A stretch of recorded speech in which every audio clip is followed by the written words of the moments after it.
The sacred Mahatmya had come to its glorious conclusion. Yet the divine journey was only beginning. The revered Vidyeshvara Samhita now opened its eternal treasury of wisdom, revealing the glory of Lord Shiva, the mystery of creation, and the path that leads every soul toward liberation. In the holy forest of Naimishranya, the great sages remained seated in peaceful contemplation. The sacred atmosphere echoed with Vedic chants, while the fragrance of sacrificial fires filled the air with purity and devotion. Although they had heard the greatness of the Shiv Mahapuran, the hearts of the sages yearned for something even deeper. Their desire was not merely to hear sacred stories, but to realize the highest truth itself. Before the assembly sat the noble Suta, the blessed disciple in the sacred lineage of sage Vyas. Having mastered the wisdom of the Vedas and Puranas, he was regarded as the perfect guide to reveal the eternal knowledge of Lord Shiva.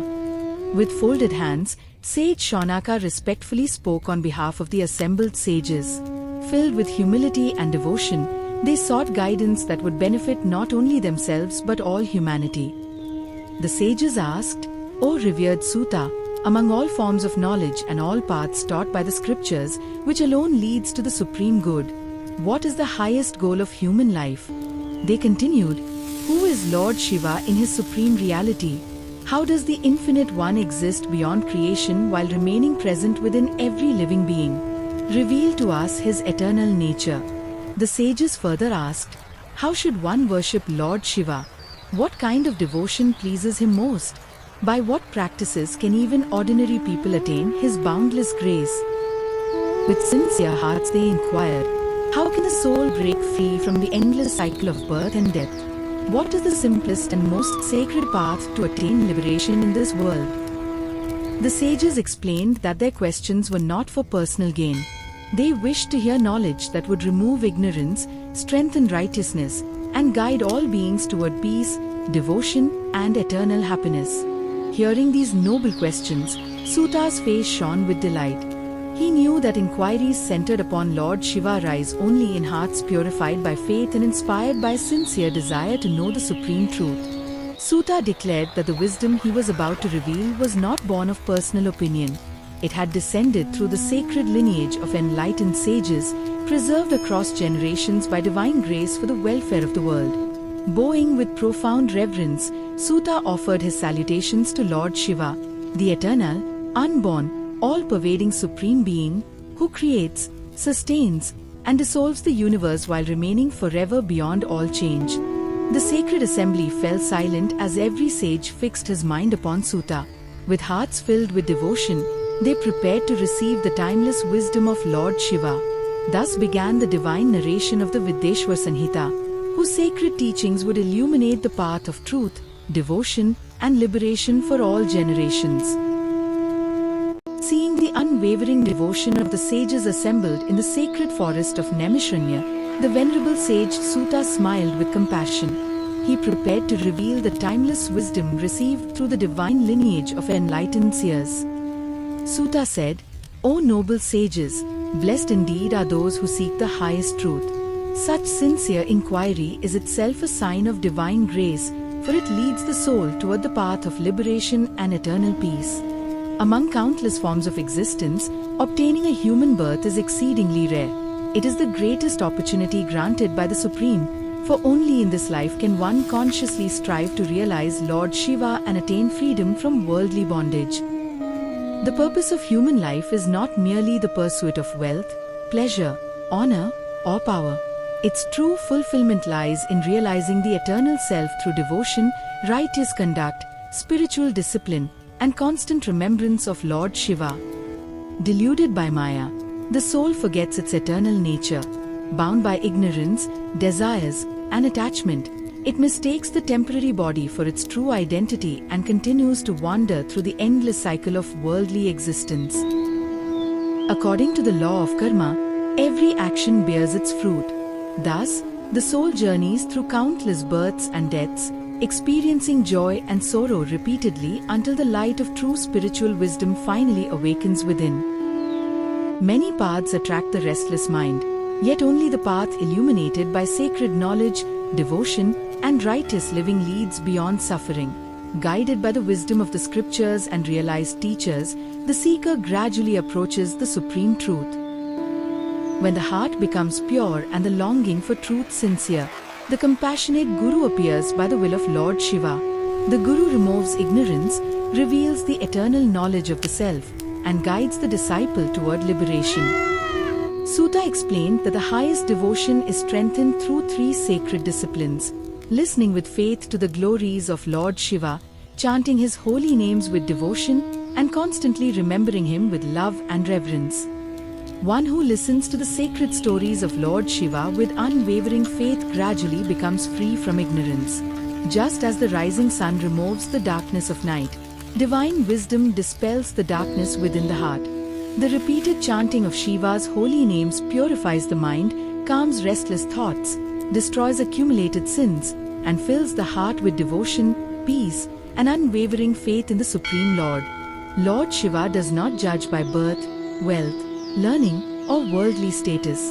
He is pleased only by pure devotion offered with humility, sincerity, and a heart free from selfishness. Such devotion alone attracts his boundless grace. Those who remember Lord Shiva while performing every duty remain inwardly detached from worldly sorrow. Whether in joy or hardship, their minds remain firmly established in the eternal presence of the Lord. True devotion gradually destroys the accumulated effects of karma, purifies the heart, awakens divine knowledge, and opens the gateway to liberation. By Shiva's grace, the devotee ultimately attains eternal union with the Supreme. As sage Sutta concluded these profound teachings, deep silence filled the sacred forest of Naimishranya. Every sage sat absorbed in contemplation, their hearts overflowing with devotion and gratitude for the eternal wisdom of Lord Shiva. Sage Sutta continued, "The wisdom of Lord Shiva is eternal. It was neither created nor will it ever perish. It shines beyond time, beyond change, and beyond the limits of human understanding." Though worshipped through many sacred forms, Lord Shiva is ultimately beyond all form, name, and limitation. He is the infinite, eternal reality, present everywhere yet untouched by the changing universe. From the Supreme Lord arises the entire creation. By His divine power the universe is sustained, and when the cosmic cycle ends, all beings and all worlds merge back into Him, the eternal source of existence. Lord Shiva is the supreme consciousness dwelling silently within every living being.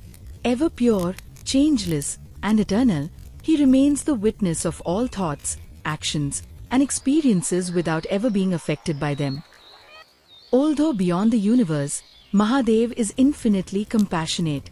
He lovingly responds to every devotee who approaches him with faith, humility, and a sincere longing for spiritual liberation. Faith is the sacred bridge that connects the limited human mind with the infinite Lord. Through unwavering faith, devotion becomes firm, knowledge matures, and the seeker steadily advances toward the highest realization. As devotion deepens, anger, greed, pride, jealousy, attachment, and selfish desires gradually disappear.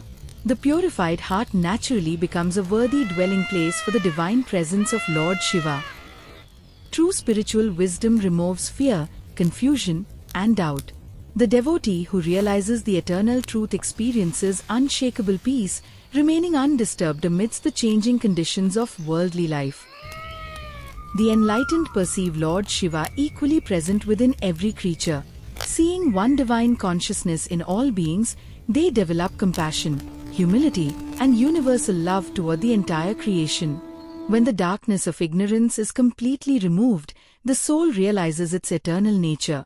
It understands that its true essence is inseparable from the supreme reality, beyond birth, death, and worldly illusion.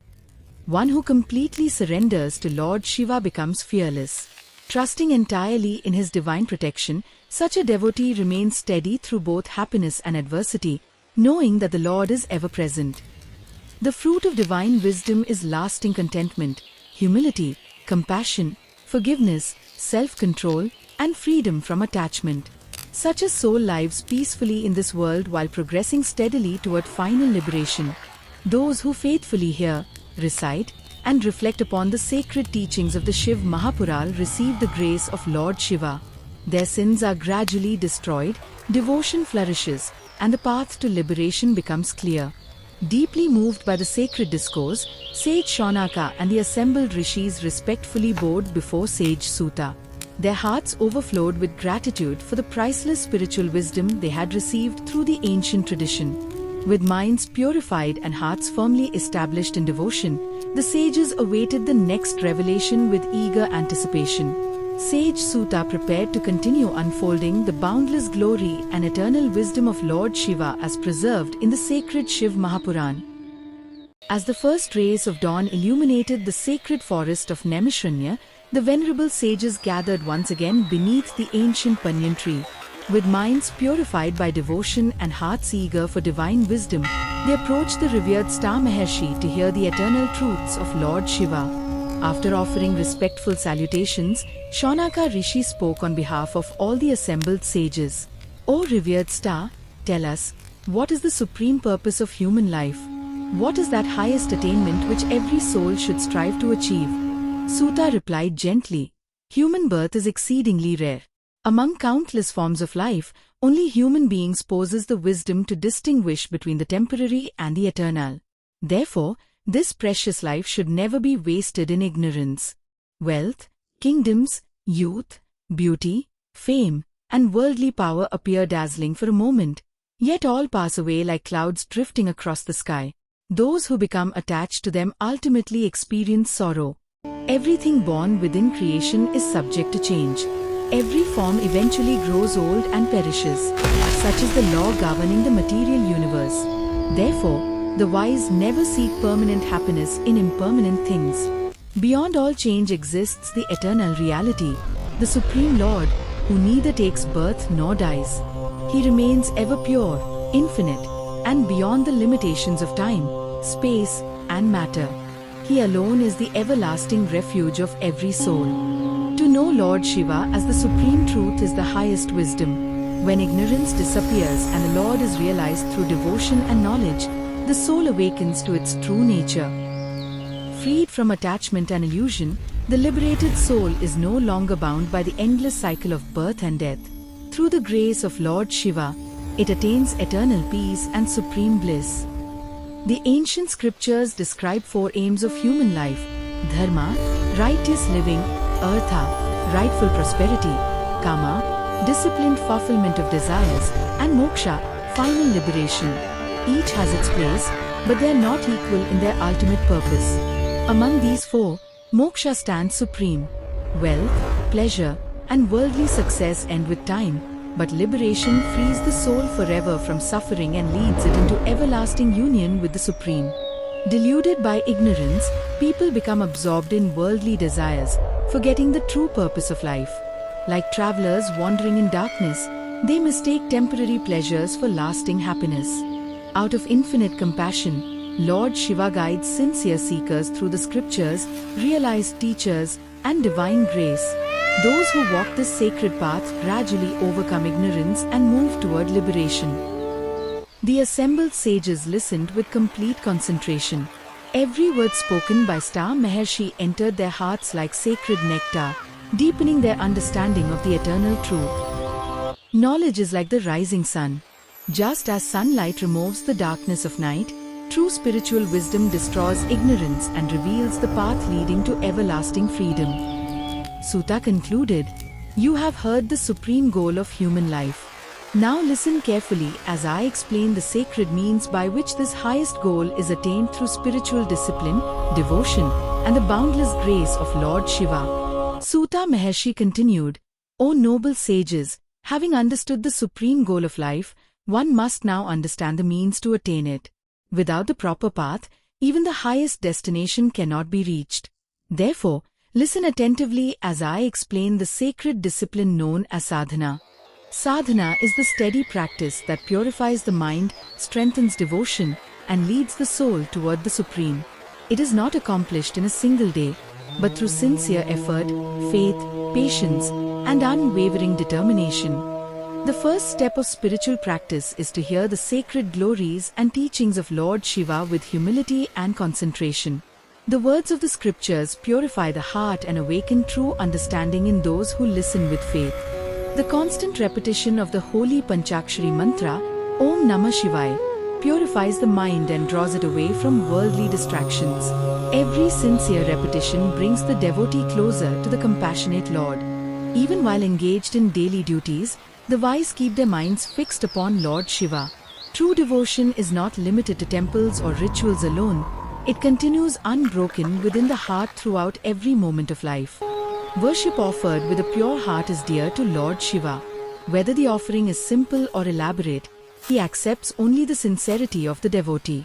Even a single leaf, flower, or drop of pure water offered with devotion becomes supremely sacred. The mind becomes pure when anger, greed, pride, jealousy, and selfishness are gradually abandoned. A heart cleansed of these impurities becomes a worthy abode for divine knowledge and devotion. Compassion toward all living beings is one of the highest forms of worship. One who sees the presence of Lord Shiva in every creature naturally becomes kind, gentle, forgiving, and helpful to all. Truth is the foundation of dharma. One who speaks truth with kindness and lives honestly pleases Lord Shiva. Falsehood may offer temporary gain, but truth alone leads the soul toward lasting peace. The senses constantly pull the mind toward worldly pleasures. Through meditation, unwavering discipline, and devotion discrimination, to Lord the seeker Shiva gradually masters the restless realize mind and turns it toward the the eternal eternal Lord. light Serving within. saints, pilgrims, parents, teachers, and those in need purifies the heart. Selfless service performed without pride becomes an offering to Lord Shiva himself and strengthens the spirit of humility. The guidance of a realized Guru removes confusion and reveals the correct path. Just as a lamp lights another lamp without diminishing its own flame, the Guru illuminates the disciple's heart with divine wisdom. Spiritual progress is achieved through constant practice. Day after day, the sincere seeker advances with patience and faith. Even small acts of devotion performed regularly become powerful means of attaining the Lord. Though effort is essential, liberation is ultimately attained through the boundless grace of Lord Shiva. When devotion becomes pure and unwavering, his compassion removes every obstacle and leads the devotee toward the highest realization. Sutta concluded, among all spiritual disciplines, sincere devotion to Lord Shiva shines above all. It purifies the heart, awakens true knowledge, and leads the soul toward liberation. Now listen further as I explain how pure devotion transforms the devotee and destroys the bonds of worldly existence. Sutta Maharshi said, O noble sages, among all paths that lead to the Supreme, pure devotion to Lord Shiva is the most direct and the most pleasing to him. Bhakti fills the heart with faith, purifies the mind, and draws the devotee ever closer to the Lord. Rituals performed without devotion become mere external acts. But even the simplest worship, offered with complete faith and love, is accepted by Lord Shiva. The Lord looks not at the richness of the offering, but at the sincerity of the heart. A humble devotee who offers a single flower, a Bilva leaf, or even pure water with unwavering devotion pleases Lord Shiva more than one who performs grand ceremonies without true love. Pure intention is the greatest offering. The compassionate Lord never abandons his sincere devotees. Though unseen by ordinary eyes, his grace constantly protects, guides, and strengthens those who remember him with steadfast faith. As devotion deepens, fear gradually disappears, anger loses its power, attachment weakens, and selfish desires fade away. The heart becomes peaceful because it rests in the shelter of Lord Shiva. The devotee who constantly remembers Lord Shiva experiences a peace that worldly pleasures can never provide. Neither success nor failure disturbs such a person, for the mind remains firmly established in the Supreme. From pure devotion arises true knowledge. As ignorance is gradually destroyed, the devotee begins to perceive the eternal presence of Lord Shiva in all beings and throughout the entire universe. The accumulated bonds of past actions no longer bind a soul that surrenders completely to Lord Shiva. By his boundless compassion, the chains of worldly attachment are loosened, and the path toward liberation becomes clear. One who takes refuge in Lord Shiva remains fearless amid the uncertainties of life. Protected by unwavering faith, the devotee faces joy and sorrow alike with courage, patience, and complete trust in the Lord's divine will. When devotion becomes pure, knowledge becomes complete, and the heart is freed from every impurity, the individual soul realizes its eternal relationship with the Supreme. In the infinite light of Lord Shiva, all ignorance disappears, and everlasting bliss is attained. A true devotee does not withdraw from the world in pride. Filled with humility, compassion, truthfulness, and selfless service, such a person becomes a source of peace and inspiration for all living beings. Hearing these profound teachings, Shaunaka Rishi and the assembled sages bowed with folded hands. Their hearts overflowed with devotion and gratitude as they praised the infinite compassion and supreme wisdom of Lord Shiva.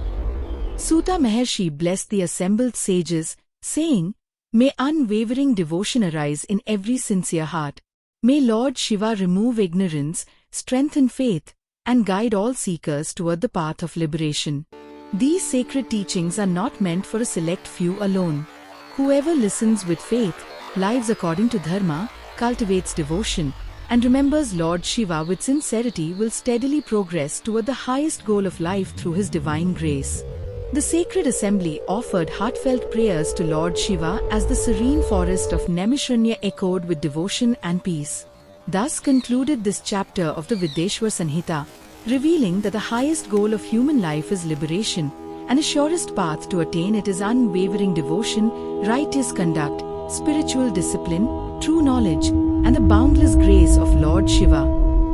Suta Maharshi said, "O revered sages, in the sacred forest of Naimisharanya, all of you assembled once again with minds purified by austerity, eager to hear the eternal glories of Lord Shiva." The sages humbly bowed before Suta Maharshi and said, "O blessed one, among the many paths spoken of in the scriptures, kindly tell us which is the easiest and most effective means by which ordinary people may attain the grace of Lord Shiva." Hearing their sincere question, Suta Maharshi smiled with compassion. Knowing that the sacred teaching would benefit not only those present but countless seekers in ages to come, he began to speak. Suta said, "Listen carefully, O noble sages. The first and foremost limb of Shiva Bhakti is Shravana, devoutly listening to the sacred stories, divine qualities, and eternal glory of Lord Shiva. Just as rain revives dry and barren land, so does the sacred hearing of Shiva's glories awaken devotion within a heart that has long remained untouched by spiritual wisdom. The one who listens with faith gradually becomes free from ignorance, pride, attachment, anger, and fear. The mind slowly becomes pure and fit to receive divine knowledge. Even if one cannot understand every word of the sacred narration, sincere listening never goes in vain. Every hearing plants the imperishable seed of devotion within the heart. Just as blazing fire burns dry wood without distinction, the sacred hearing of the Shiv Mahapuran destroys the accumulated sins of many births and purifies the soul. Wherever devotees gather with one-pointed faith to hear the divine stories of Lord Shiva, that place becomes sanctified like the holiest of sacred pilgrimages. The scriptures declare that Lord Shiva is ever pleased to dwell wherever his names are remembered and his divine glories are heard with unwavering faith and devotion. Gradually, the restless mind becomes calm. Compassion arises naturally, worldly desires weaken, and the seeker's heart turns steadily toward the Supreme Lord. As sacred listening continues day after day, love for Lord Shiva blossoms effortlessly, just as a lotus naturally opens before the rising sun. Shravana becomes the sacred doorway leading the devotee toward deeper practices of worship, remembrance, meditation, and finally, realization of Lord Shiva. Hearing these words, the assembled sages folded their hands with great joy. They understood that even the simplest devotee could begin the journey toward liberation through sincere listening. Suta Maharshi concluded, "Therefore, O sages, those who faithfully hear the sacred Shiv Mahapuran with devotion steadily advance toward the eternal grace and compassion of Lord Shiva." After explaining the greatness of sacred listening, Suta Maharshi continued, "O noble sages, now hear of the next two sacred limbs of Shiva Bhakti, Kirtana and Manana. Kirtana is the joyful singing and recitation of Lord Shiva's holy names, divine qualities, sacred deeds, and immeasurable compassion. Through it, the devotee keeps the Lord ever present in the heart. Every sincere repetition of the sacred Panchakshari Mantra, Om Namah Shivaya, purifies the heart, destroys inner impurities, and gradually draws the devotee nearer to the Supreme Lord. When devotees gather with one mind and one heart to sing the glories of Lord Shiva, mutual devotion grows stronger, and righteousness flourishes among all who participate. Hymns, sacred songs, bells, conches, and devotional instruments become offerings unto the Lord when they are used with pure faith and heartfelt devotion. Lord Shiva is not pleased by melodious voices alone. He accepts the offering of a sincere heart, for true devotion is dearer to him than worldly perfection. After sacred listening and devotional chanting comes manana, deep contemplation upon the teachings heard, so that divine wisdom becomes firmly established within the mind. The devotee reflects upon Lord Shiva's infinite compassion, supreme detachment, boundless wisdom, and universal grace until these divine qualities inspire daily life. As contemplation deepens, worldly attractions gradually lose their power. The restless mind becomes steady, peaceful, and absorbed in remembrance of the Supreme. By meditating upon the sacred Shiva Linga, the devotee gradually realizes that Lord Shiva is without beginning or end and pervades the entire universe. When Kirtana and Manana are practiced together, devotion becomes illuminated by wisdom, and wisdom becomes enriched with unwavering devotion. Thus, O sages, Shravana, Kirtana, and Manana together form the firm foundation of Shiva Bhakti, guiding the seeker steadily toward liberation. The devotee who faithfully follows these sacred practices gradually attains inner peace, fearlessness, purity of mind, steadfast wisdom, and unshakable devotion to Lord Shiva. Lord Shiva, the compassionate refuge of all beings, lovingly accepts every sincere seeker who walks the sacred path with humility, faith, and unwavering dedication. Suta Maharshi concluded, "Therefore, O noble sages, listen with faith, chant with devotion, contemplate with sincerity, and the compassionate Lord Shiva himself shall guide you toward the supreme path of liberation." With folded hands, the great sages humbly approached Suta Maharshi. Filled with devotion, they asked, "O revered one, kindly reveal the true mystery of the sacred Shiva Linga, which is worshipped by gods, sages, and devotees throughout the three worlds." Suta Maharshi smiled with compassion and replied, "Listen with unwavering attention, O noble sages.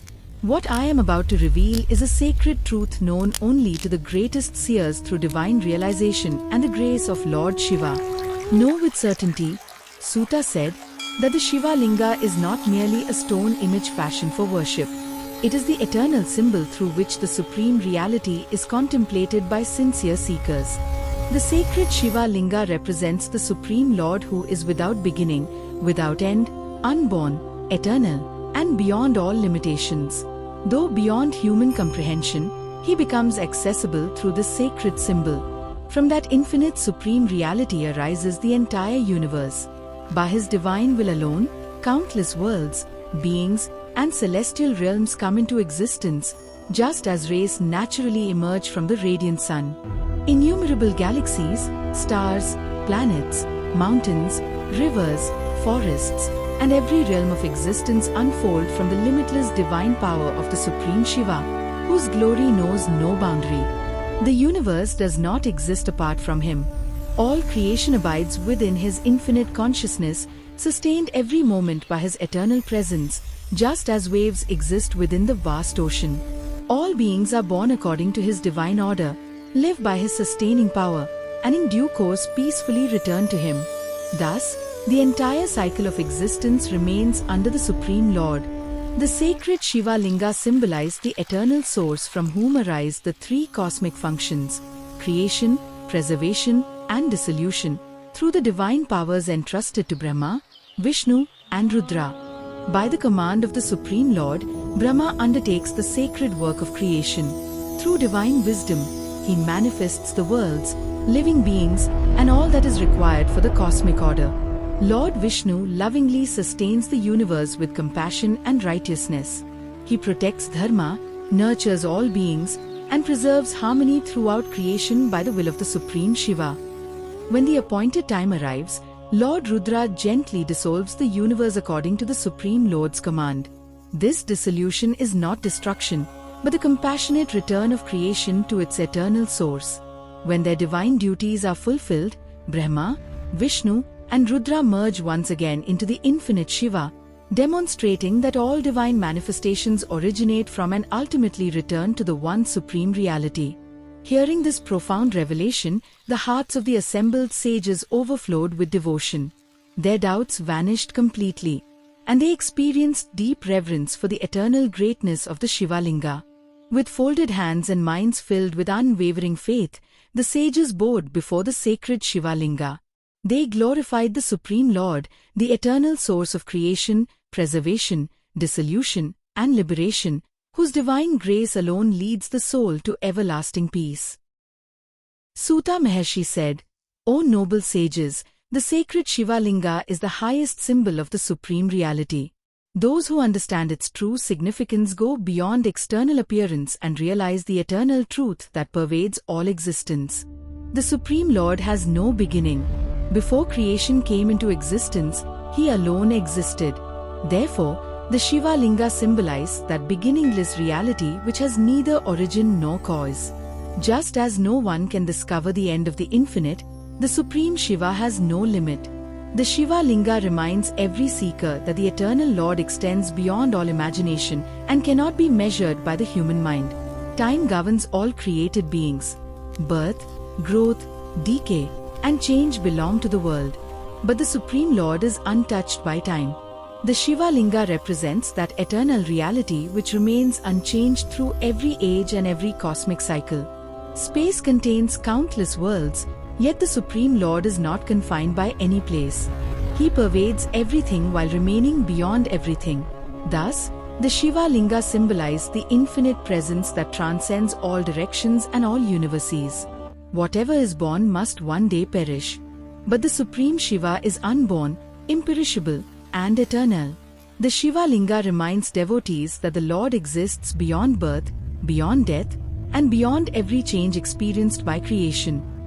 At the close of every cosmic cycle, worlds, stars, mountains, rivers, and all living beings gradually return to their source. Yet the Supreme Shiva remains ever unchanged, shining eternally beyond creation and dissolution. The wise describe the Supreme Lord as an infinite pillar of divine light whose brilliance has neither beginning nor end. That eternal radiance illumines every universe and reveals the limitless glory of the Supreme Reality. Brahma, Vishnu, Rudra, the celestial gods, great sages, siddhas, and yogis all bow before the infinite Lord with humility. Knowing Him to be the Supreme Source, they worship Him with unwavering devotion and profound reverence. Those who purify their minds through meditation and devotion behold the Lord within their own hearts. Realizing His presence within themselves, they attain peace, wisdom, and freedom from worldly delusion. The Shiva Linga represents the Supreme Brahman who is without form, beyond attributes, beyond thought, and beyond speech. Though the Lord cannot be fully described, His infinite nature is contemplated through this sacred symbol. From that one formless reality arise Brahma, Vishnu, Rudra, the celestial beings, the worlds, and every form of life. Though countless forms appear, the eternal source remains the one Supreme Shiva alone. The true devotee gradually perceives the presence of the Supreme Lord in every mountain, river, forest, creature, and every living being. Seeing Shiva everywhere, the heart becomes free from division and filled with divine love. Hearing these sacred teachings, the assembled sages experienced deep spiritual realization. Their doubts disappeared completely, and their hearts overflowed with devotion toward the infinite Lord whose glory transcends all worlds. Suta concluded, "Thus the sacred Shiva Linga is the eternal symbol of the infinite supreme reality. It is the source from which all creation arises, by which all existence is sustained, and into which everything ultimately returns. Those who worship the Shiva Linga with faith, knowledge, and pure devotion gradually attain the eternal grace of Lord Shiva and the supreme state of liberation. The noble sages bowed before Suta Maharshi and humbly asked, "O revered one, kindly explain the merits obtained by worshipping the sacred Shiva Linga with devotion and sincerity." Suta Maharshi replied, "Listen carefully, O sages. Lord Shiva is pleased not by wealth or grandeur alone, but by a heart filled with faith, humility, and pure devotion. Even the simplest offering made with love becomes infinitely precious. He who offers pure water upon the sacred Shiva Linga with a devoted mind purifies his heart. Just as water cleanses the body, sincere worship cleanses the inner being and leads one toward righteousness. The sacred Bilva leaf is especially dear to Lord Shiva. Whoever respectfully offers fresh Bilva leaves with unwavering faith receives the Lord's grace and advances steadily on the path of dharma. When a devotee lovingly performs Abhishek with pure milk, the offering symbolizes purity, surrender, and devotion. Such worship delights Lord Shiva and fills the devotee's life with spiritual merit. Fresh flowers offered with reverence represent the blossoming of pure devotion within the heart. The Lord accepts not merely the flowers themselves but the sincerity and love with which they are offered. The fragrance of incense purifies the atmosphere, while the sacred lamp symbolizes the light of divine knowledge. Those who offer incense and light before the Shiva Linga pray for the removal of ignorance and the awakening of wisdom. The sacred Panchakshari Mantra, Om Namah Shivaya, is the very essence of Shiva Bhakti. Repeating it with concentration and devotion purifies the mind and steadily draws the devotee closer to the Supreme Lord. By sincerely worshipping the Shiva Linga and remembering the Lord with repentance and faith, the burden of past sins gradually diminishes. The heart becomes peaceful, pure, and devoted to righteous living. As devotion deepens, worldly anxieties slowly fade away. The devotee experiences lasting peace, contentment, and unwavering trust in the compassionate protection of Lord Shiva. With the blessings of Lord Shiva, difficulties that hinder righteous living gradually diminish. The devotee gains courage, wisdom, and strength to overcome every challenge while remaining firmly established in dharma. Where the Shiva Linga is worshipped with faith becomes filled with harmony, prosperity, mutual affection, and divine protection. Steadily grows in virtue and spiritual happiness. Through constant worship, the devotee develops unwavering devotion, purity of mind, self-control, compassion, and true spiritual wisdom. These noble virtues become the greatest wealth bestowed by Lord Shiva. When the final moment of life arrives, the devotee who has worshipped the sacred Shiva Linga with sincere faith remembers the Supreme Lord. By his infinite compassion, Lord Shiva grants liberation to such a devoted soul. Suta Maharshi concluded, "Thus, O noble sages, those who worship the sacred Shiva Linga with pure devotion, humility, and steadfast faith receive the boundless grace of Lord Shiva and Goddess Parvati. They are blessed with righteousness, peace, wisdom, prosperity, and, ultimately, the supreme gift of liberation. Therefore, let every seeker worship the sacred Shiva Linga with unwavering devotion, for it is the eternal gateway to the supreme reality." Before creation's great mystery unfolded, the universe rested in profound divine silence. All the worlds remained peaceful under the eternal will of the supreme reality. In the sacred Kshir Sagar, Lord Vishnu reclined peacefully upon the endless serpent Ananta Sheshnag, preserving the universe with perfect serenity. From the navel of Lord Vishnu emerged a magnificent lotus, radiant with celestial brilliance, carrying within it the mystery of creation itself. Upon that fully blossomed lotus appeared Lord Brahma, the four-faced creator, shining with divine wisdom and preparing to begin the work of creation. Observing the vast universe spread before him, Brahma contemplated his divine responsibility and regarded himself as the creator of all living beings. Lord Vishnu gently opened his eyes and beheld Brahma seated upon the lotus, recognizing the unfolding of the cosmic order. Filled with curiosity and pride, Brahma questioned Vishnu's identity and authority, asking who he truly was. With calmness and compassion, Lord Vishnu explained that he sustains the universe and protects all creation through his divine power. Brahma proudly declared, "I am the creator of this universe. Therefore, I alone am the supreme." Neither deity accepted the other's claim. Their discussion gradually transformed into a serious dispute concerning supreme authority. To establish their greatness, Brahma and Vishnu revealed their magnificent divine powers, filling the heavens with extraordinary brilliance. Witnessing the growing conflict, the Devas and celestial sages became anxious, fearing that the balance of creation might be disturbed. The clash of divine energies shook the heavens. Mountains, stars, and celestial realms seemed to tremble beneath their immeasurable power. As pride overshadowed wisdom, harmony throughout the universe appeared disturbed, and all beings awaited a higher resolution. At that very moment, an indescribable column of brilliant divine light suddenly manifested between Brahma and Vishnu, ending their dispute in astonishment and preparing the way for a greater revelation. The mysterious light expanded into an infinite pillar of blazing radiance, stretching beyond the highest heavens and the deepest worlds without beginning or end.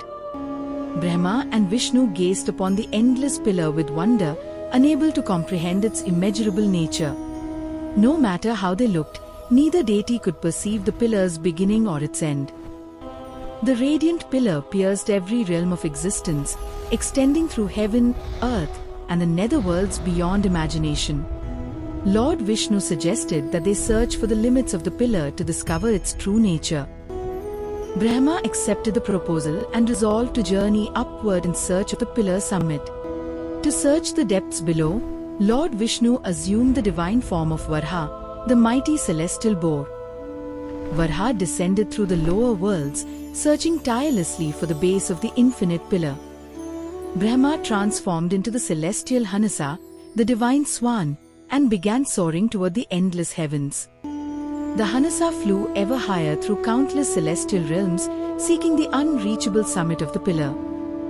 Thousands of divine years seemed to pass, yet the search continued without success. Neither Brahma nor Vishnu discovered the beginning or the end of the infinite pillar. Realizing the pillar was beyond all limits, Vishnu humbly accepted that its mystery could not be measured.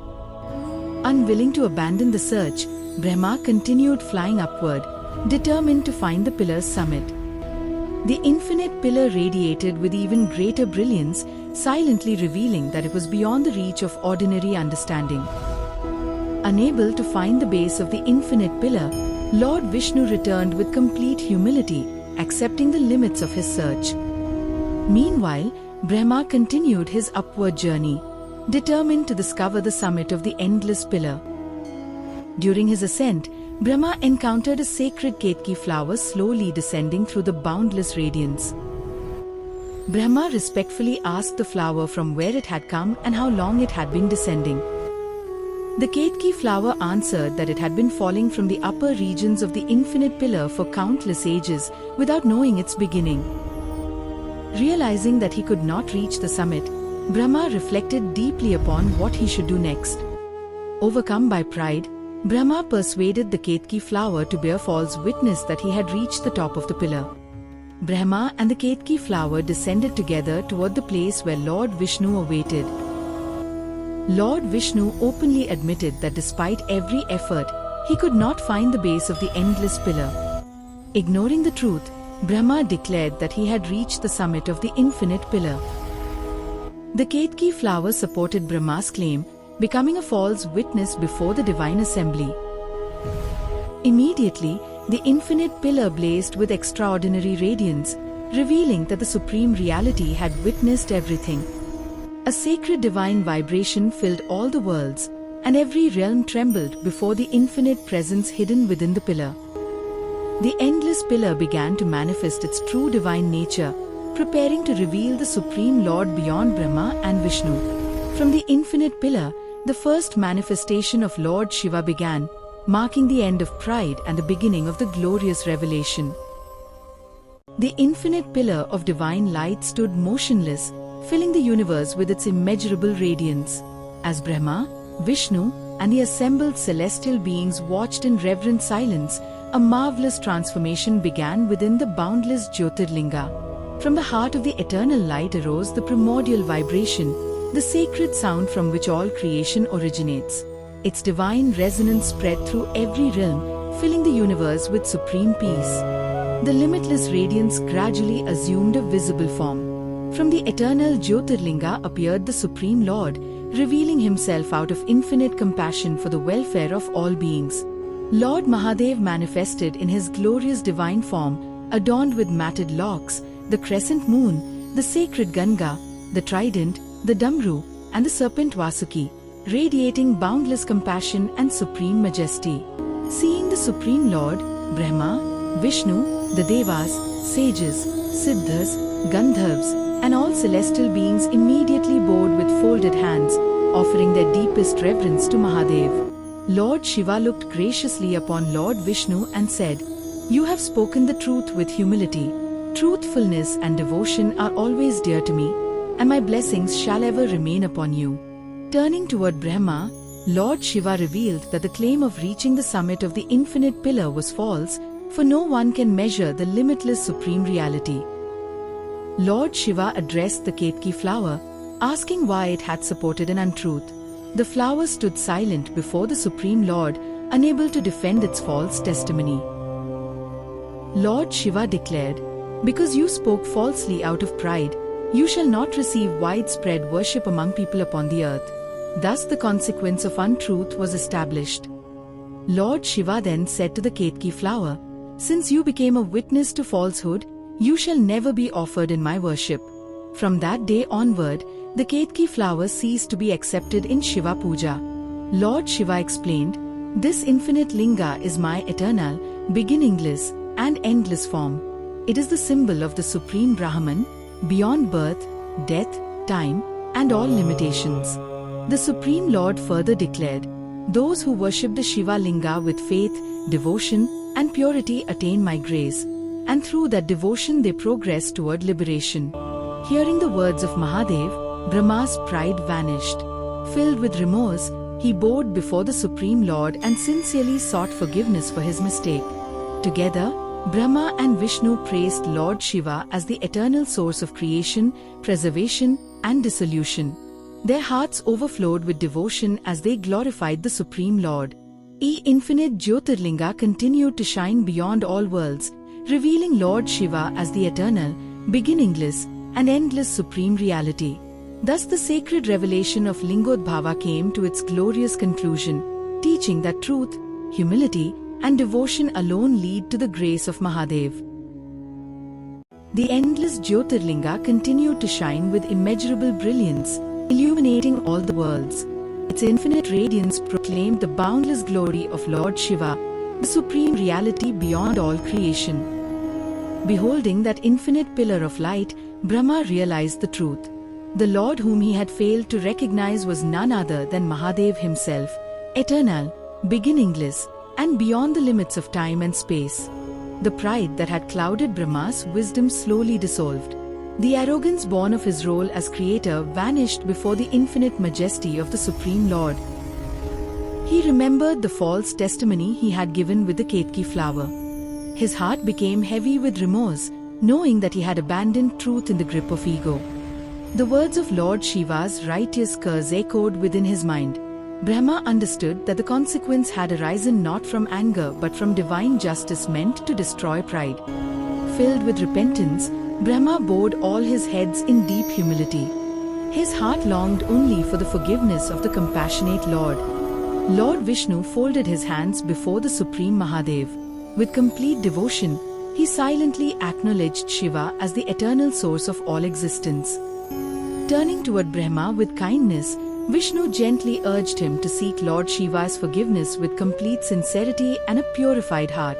Casting aside every trace of pride, Brahma slowly approached the infinite Jyotirlinga.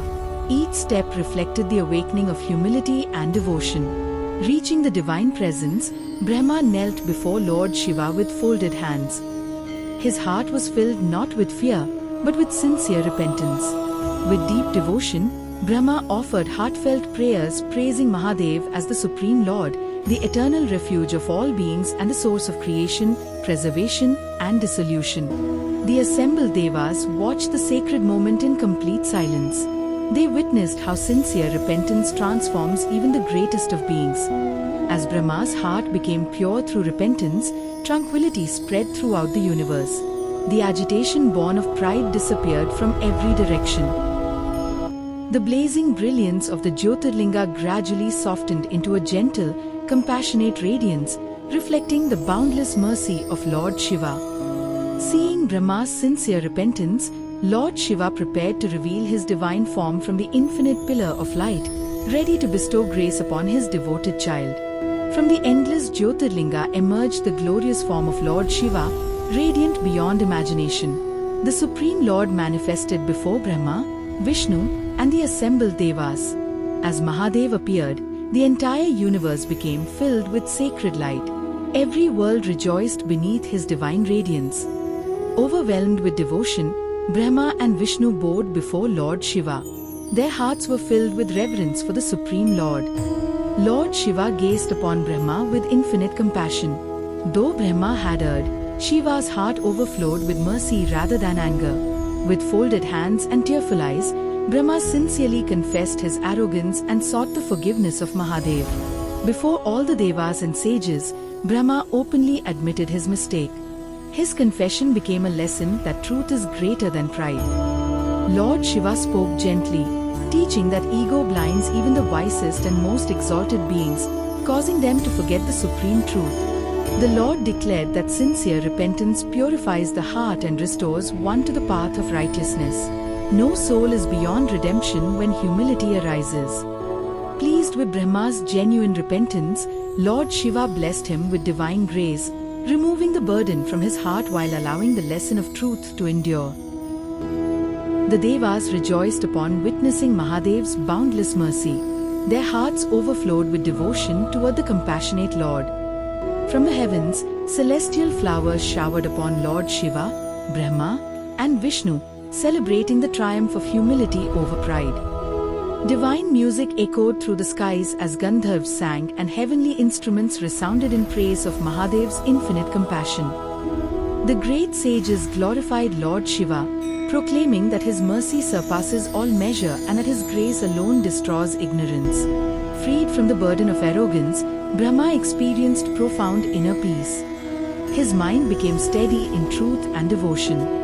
United in perfect harmony, Brahma, Vishnu, and Mahadev stood together, revealing the divine unity that governs the universe. Lord Shiva lovingly addressed Brahma and Vishnu, speaking words of eternal wisdom for the benefit of all beings across every age. He declared that pride leads even the greatest of gods toward ignorance when they forget the supreme truth. Mahadev taught that humility is the highest ornament of true wisdom, for only the humble can behold the divine without illusion. The Lord proclaimed that truth alone leads a soul toward liberation, while steadfast devotion to truth brings everlasting peace. He warned that falsehood inevitably brings suffering, dishonor, and separation from righteousness, no matter how powerful one may appear. Lord Shiva instructed that devotion must always be free from ego. Only selfless devotion reaches the heart of the Supreme. The Devas listened with unwavering attention, absorbing every sacred word spoken by Mahadev. The assembled sages rejoiced, recognizing these teachings as eternal principles that would guide humanity through all ages. With folded hands and deep gratitude, Brahma accepted the Lord's teachings. His heart had become free from pride and firmly established in humility. Lord Vishnu praised Mahadev as the Supreme Lord, acknowledging him as the eternal source from whom all creation ultimately arises.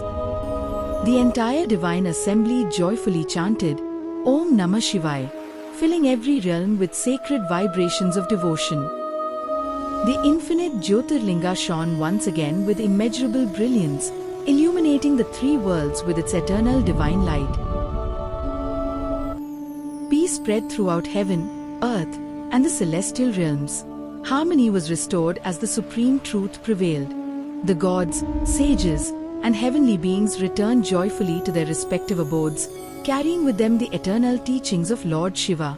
Thus concludes the sacred account of Lord Shiva's forgiveness of Brahma. The eternal message of the Vidyeshvara Samhita remains unchanged.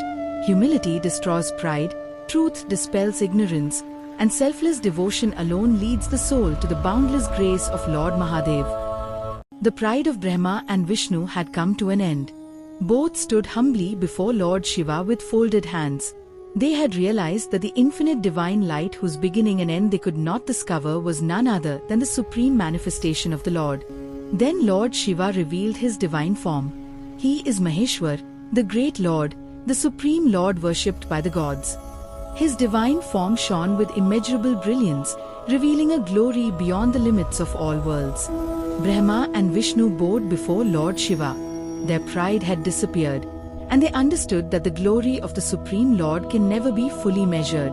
With devotion and humility, they offered their respects at his divine feet. Seeing them humbled, Lord Shiva compassionately instructed them to abandon pride and seek the knowledge of the supreme truth. He revealed that his manifestation had appeared to remove their confusion and to make the eternal truth known to them. Lord Shiva revealed his supreme nature. He is the eternal supreme Brahman, the all-pervading Lord and the foundation of all existence. Brahma and Vishnu accepted this truth and bowed before Maheshwar with complete reverence. Having understood the greatness of Lord Shiva, Brahma and Vishnu prepared to worship him. They respectfully arranged a magnificent seat for Lord Shiva and his divine family and began the sacred worship with devotion. They offered beautiful garments, divine ornaments, sandalwood, garlands and fragrant flowers. Incense and lamps were offered before the Lord. White umbrellas, fans, banners and chowries adorned the sacred worship. In this way, Brahma and Vishnu worshipped Lord Shiva according to their ability. Pleased with their devotion and worship, Lord Shiva spoke with compassion. He declared that he was satisfied with their worship. Hearing the words of the Lord, Brahma and Vishnu were filled with joy and peace. Lord Shiva then revealed the greatness of Shivratri. He declared this sacred night especially dear to him. Worship performed with devotion on this auspicious occasion brings great spiritual merit to the devotee.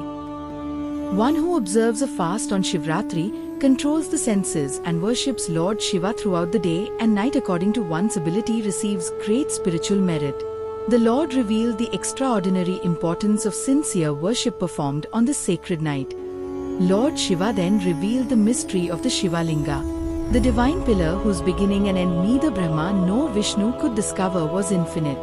Through the Shiva Linga, the Supreme Lord is revealed as the eternal and limitless reality.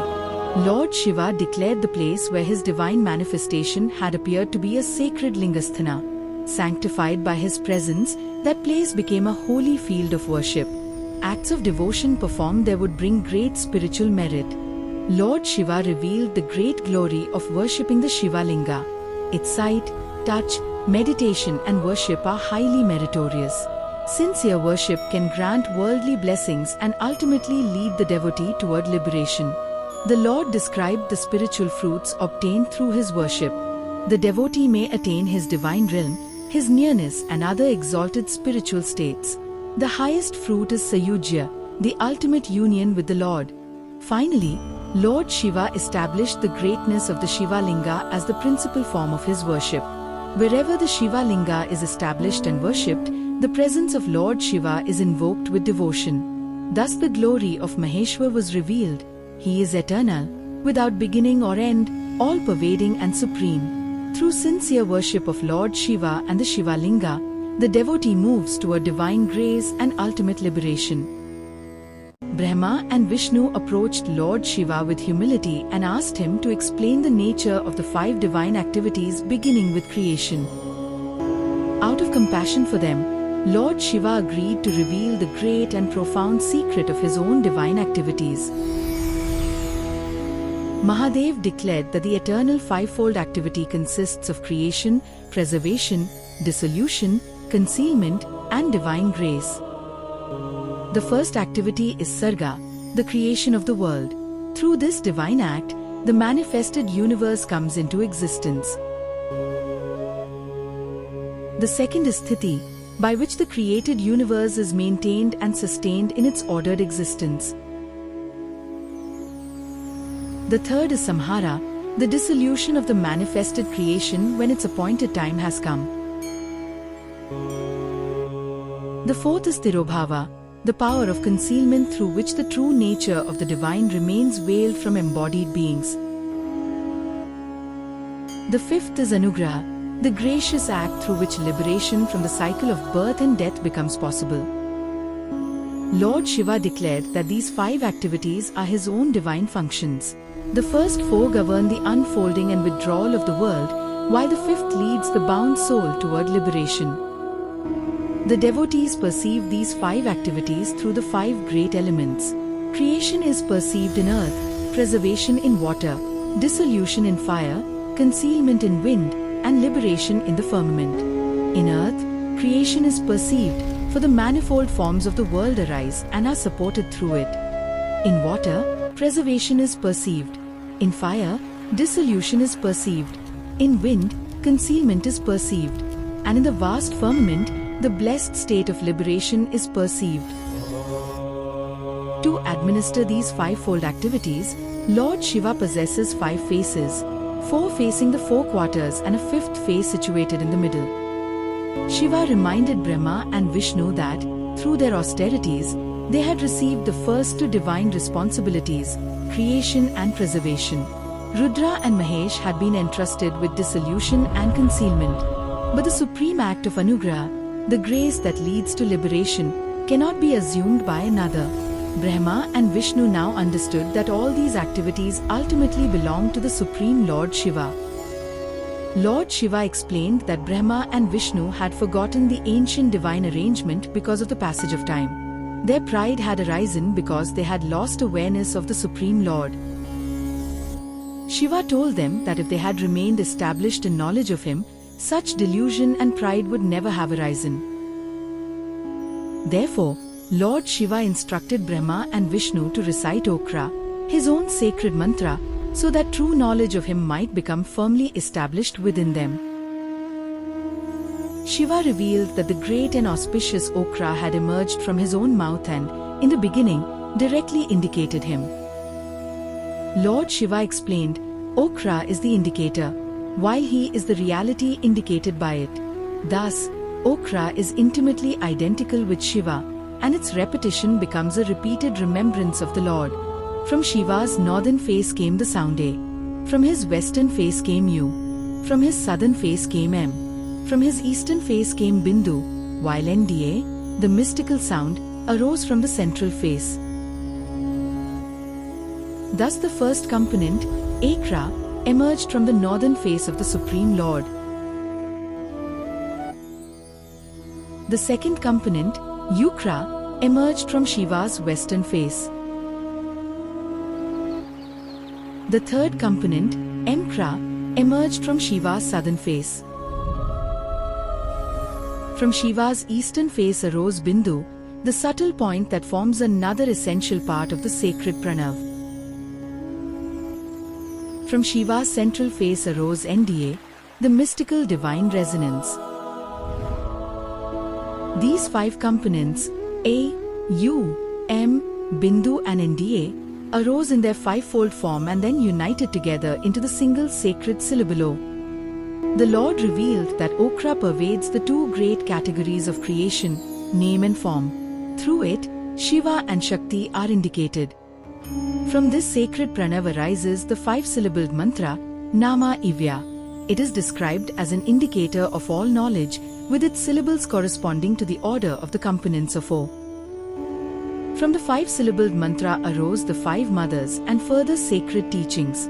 The Gayatri and the vast body of Vedic knowledge and mantras are connected with this divine source. Through different mantras, different purposes are attained, while Okra stands as the supreme root mantra. Lord Shiva further declared that through this root mantra both enjoyment in the world and the supreme goal of liberation can be attained. Then Lord Shiva, accompanied by his divine consort Ambika, assumed the role of the spiritual preceptor for Brahma and Vishnu. Brahma and Vishnu approached the Lord as humble disciples, ready to receive the sacred instruction directly from the Supreme Guru. The two disciples faced the north as instructed, preparing themselves with reverence to receive the great mantra from their divine preceptor. Lord Shiva placed his lotus-like hand upon their heads and, with compassion, began teaching them the great and auspicious mantra. The mantra imparted by Shiva was Okra, his own sacred mantra, the means by which knowledge of the Supreme Lord becomes firmly established. Brahma and Vishnu received the sacred instruction with complete humility and devotion. The two disciples repeated the mantra 3 times as instructed by their divine Guru. Along with the mantra, the requisite sacred knowledge concerning its practice was duly explained to them. As their offering to the Guru, Brahma and Vishnu dedicated themselves completely. Their surrender itself became their sacred offering. Having received the teaching, Brahma and Vishnu stood near Lord Shiva with folded hands and deep reverence, recognizing him as the Guru of the universe. They praised Shiva as the bodiless Lord, the formless radiance, the Lord of everything and the indwelling self of all beings. They bowed to him as the one indicated by Pranav, the Lord of creation and the other divine activities, the Lord of 5 faces, the embodiment of the 5-fold divine functions, and the Supreme Guru. Pleased with them, Lord Shiva instructed Brahma and Vishnu to continue reciting the Om mantra as directed by the goddess. He assured them that their knowledge would become firmly established and that lasting spiritual prosperity would remain with them. Having revealed the essence of the teaching and established his disciples in the sacred knowledge of Okra, Lord Shiva disappeared from their presence. Thus, the great revelation of Panchkritya and Okra came to its conclusion, with Brahma and Vishnu humbled, instructed, and established in the knowledge of the Supreme Lord. The sages respectfully approached Suta and asked, "O revered one, please explain how the Shiva Linga should be properly established, what its characteristics should be, and how it is to be worshipped according to sacred tradition." Suta replied that the Linga should be established at an auspicious time and in a sacred place. According to the prescribed tradition, it should possess the proper characteristics and proportions, and it should be established together with its pedestal. The sacred installation begins with the preparation of a suitable shrine and a firm, beautiful sanctum. The place of worship should be properly prepared so that daily worship may be performed there with devotion and discipline. The sacred tradition describes different forms and materials for the linga. It may be fashioned from clay, stone, metal, or other prescribed substances according to the form of worship and the devotee's capacity. The place is carefully prepared and purified. The entire setting is made clean and suitable for sacred worship, establishing an atmosphere of order, purity, and reverence. The prescribed sacred rites are performed, accompanied by the appropriate Vedic and Shaiva mantras. The ritual space is thus prepared for the consecration of the linga. The pedestal, or pitha, is prepared according to the prescribed form and proportion. The scripture emphasizes that the linga and its pedestal should be properly united in a fixed installation. The Shiva Linga is respectfully placed upon the prepared pedestal and firmly secured according to the prescribed procedure. Thus the sacred form becomes established for regular worship. The priests perform the prescribed consecratory rites and prepare the sacred vessels used in worship. The atmosphere becomes filled with prayer, discipline, and reverence. Having established the linga, the worship proceeds with the prescribed ritual services. Abhishek is performed according to one's capacity, with sacred water offered reverently to Shiva. The worship continues through the prescribed offerings: fragrance, flowers, incense, lamp, food offering, and other services are offered to the Lord according to the proper order. The sacred linga is adorned with fragrance and flowers. The devotee performs each service with care, remembering that even a simple offering becomes meaningful when performed with faith. The scripture teaches that the properly established linga is a sacred means of approaching Shiva. The linga is described as conscious and sacred, while the pitha is associated with the Divine Mother. The devotees stand before the newly established linga with folded hands. They offer their reverence through worship, circumambulation, and prostration. Sutta concludes that a properly established linga, worshipped according to the prescribed method and with devotion, becomes a means to attain Shivpada, the state of Shiva. Thus the sacred installation becomes the foundation for lifelong worship and spiritual progress. At the proper time, the devotee approaches the sacred shrine with a pure and disciplined mind, preparing to worship Lord Shiva according to the prescribed tradition. The devotee brings the articles of worship, sacred water, flowers, Bilva leaves, fragrance, incense, lamps, and other offerings according to one's capacity. As worship begins, the temple becomes filled with the sound of bells and the fragrance of incense. The devotee turns the mind away from worldly distractions and toward Shiva. Before worship, the devotee performs the prescribed acts of purification and prepares the body, senses, and mind for sacred worship. The devotee remembers and repeats the sacred Panchakshari, Namah Shivaya, with reverence. The scripture teaches that this mantra purifies the mind and leads the practitioner toward Shiva. Sacred water is offered to the Shiva Linga in Abhishek. The devotee performs the ritual according to capacity, with humility and devotion. Milk is offered reverently as part of the worship. The focus is not on the material value of the offering, but on the faith with which it is presented. Fresh Bilva leaves and flowers are offered before Shiva. The devotee offers them with a peaceful heart, remembering the Lord with sincere devotion. Fragrance and incense are offered to the Lord. Their gentle scent fills the sanctum as the devotee's mind becomes increasingly focused upon Shiva. A lamp is offered before the Shiva Linga. The flame illuminates the sanctum as the devotee performs the sacred service with reverence. Flowers and other offerings are presented with humility. The devotee offers not merely material objects, but the heart itself in surrender to Lord Shiva. The devotee performs pradakshina around the sacred shrine and then bows before the linga. The scripture teaches that such worship, circumambulation, and reverential prostration lead progressively towards Shivpada. The devotee sits quietly and remembers Shiva through mantra and meditation. The scripture describes mental repetition in meditation and emphasizes the purifying power of the Panchakshari. As worship continues, the restless mind becomes steady. The devotee experiences peace, discipline, and devotion through remembrance of Shiva. The teaching is clear. Shiva worship is not dependent upon extravagant possessions. The scripture repeatedly emphasizes worship according to one's capacity. What matters is faithful practice, proper conduct, and sincere devotion.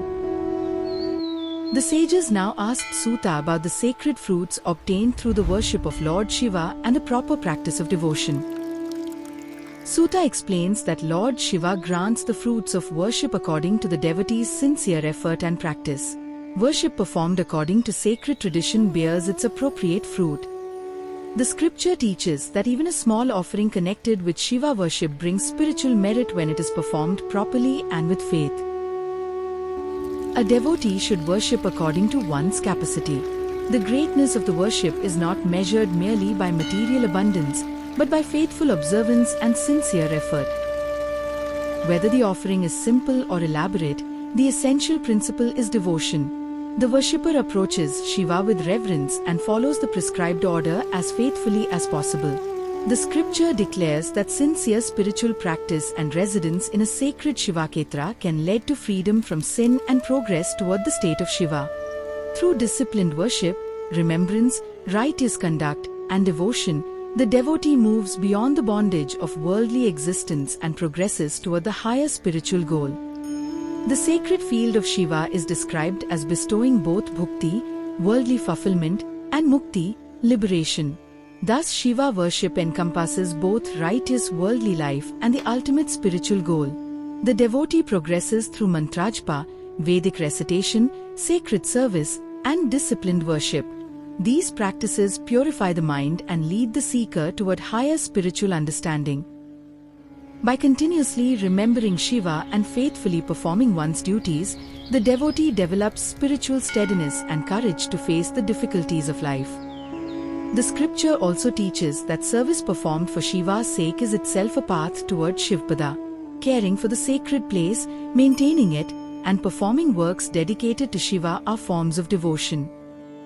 Steady repetition of the sacred mantra, performed according to one's capacity, gradually leads the devotee towards Shivpada. The practice should become continuous and heartfelt. Sutta gives a profound teaching. Actions performed with selfish desire produce their corresponding fruits, while actions performed without selfish desire directly lead towards Shivpada. The devotee who remains devoted to Shiva experiences a deeper spiritual fulfillment that cannot be measured merely by worldly pleasures. Through devotion, discipline, remembrance, and sacred practice, the heart moves toward the Supreme. Sutta concludes that one who worships Shiva with faith, follows the prescribed discipline, performs japa, serves Shiva, and gradually abandons selfish desire progresses towards Shivpada, the state of Shiva. Thus, sincere Shiva worship is not merely a means for worldly gain. It is a sacred path that leads the devotee from righteous living and spiritual purification toward the ultimate goal of liberation. The sages, filled with devotion and eager to understand the sacred mysteries of Lord Shiva, approached Sutta. They humbly requested him to describe the holy kshetras and sacred temples of Shiva, and to explain the spiritual greatness of these divine places. Sutta, the wise narrator of the sacred Purana, began to speak with serenity. O noble sages, listen with faith. The sacred kshetras of Lord Shiva are places that bestow liberation. I shall now describe their greatness for the welfare of humanity. This vast earth, adorned with mountains, forests, and countless natural wonders, supports all living beings by the command of Lord Shiva. The order and stability of the world exist under his divine authority. Out of compassion for living beings, Lord Shiva established sacred kshetras in different regions of the earth. These holy places were established so that those who dwell in them and those who approach them may progress toward liberation and spiritual welfare. Among these sacred places are the holy shrines, where the presence of Shiva is especially revered. Some sacred lingas are described as self-manifest, while other temples became holy through the reverence and acceptance of sages and devas. Thus, these places became fields of divine grace and spiritual upliftment. The sanctity of these temples was strengthened by the worship offered by devas and great sages. Their devotion transformed these sacred places into centers where human beings could seek divine protection, purification, and liberation. Therefore, a sacred temple is not merely a place of stone and architecture. For the sincere devotee, it becomes a gateway towards spiritual awakening. Entering such a place with faith, humility, and devotion turns the mind away from worldly distractions and toward Lord Shiva. Holy rivers and sacred waters flow through the geography of these divine kshetras. The chapter directs the faithful towards sacred observances at such places, including holy bathing. Thus, the journey to a Shiva kshetra becomes both an outer pilgrimage and an inner purification. At these sacred places, devotion should not remain merely within the heart. The pilgrim should perform sacred bathing, give charity, and practice japa with faith. Through such disciplined observances, the mind becomes purified and devotion becomes steady. In the sacred temple, the devotee approaches Lord Shiva with reverence. Flowers, Bilva leaves, lamps and incense are offered, while sacred remembrance and prayer fill the atmosphere. Such worship reminds the devotee that the true purpose of pilgrimage is to turn the heart toward the divine. When a devotee approaches a sacred place with sincerity, pilgrimage becomes more than a physical journey. The mind turns toward righteousness, devotion deepens, and the heart gradually becomes detached from worldly distractions. The sacred kshetra becomes an opportunity to move closer to liberation. Across Bharat, sacred regions are associated with holy rivers, mountains, and Shiva kshetras. The sacred geography described in this teaching forms a network of places where devotion and spiritual discipline may be practiced. From the great river systems to renowned sacred fields, these places guide the seeker toward the highest spiritual goal.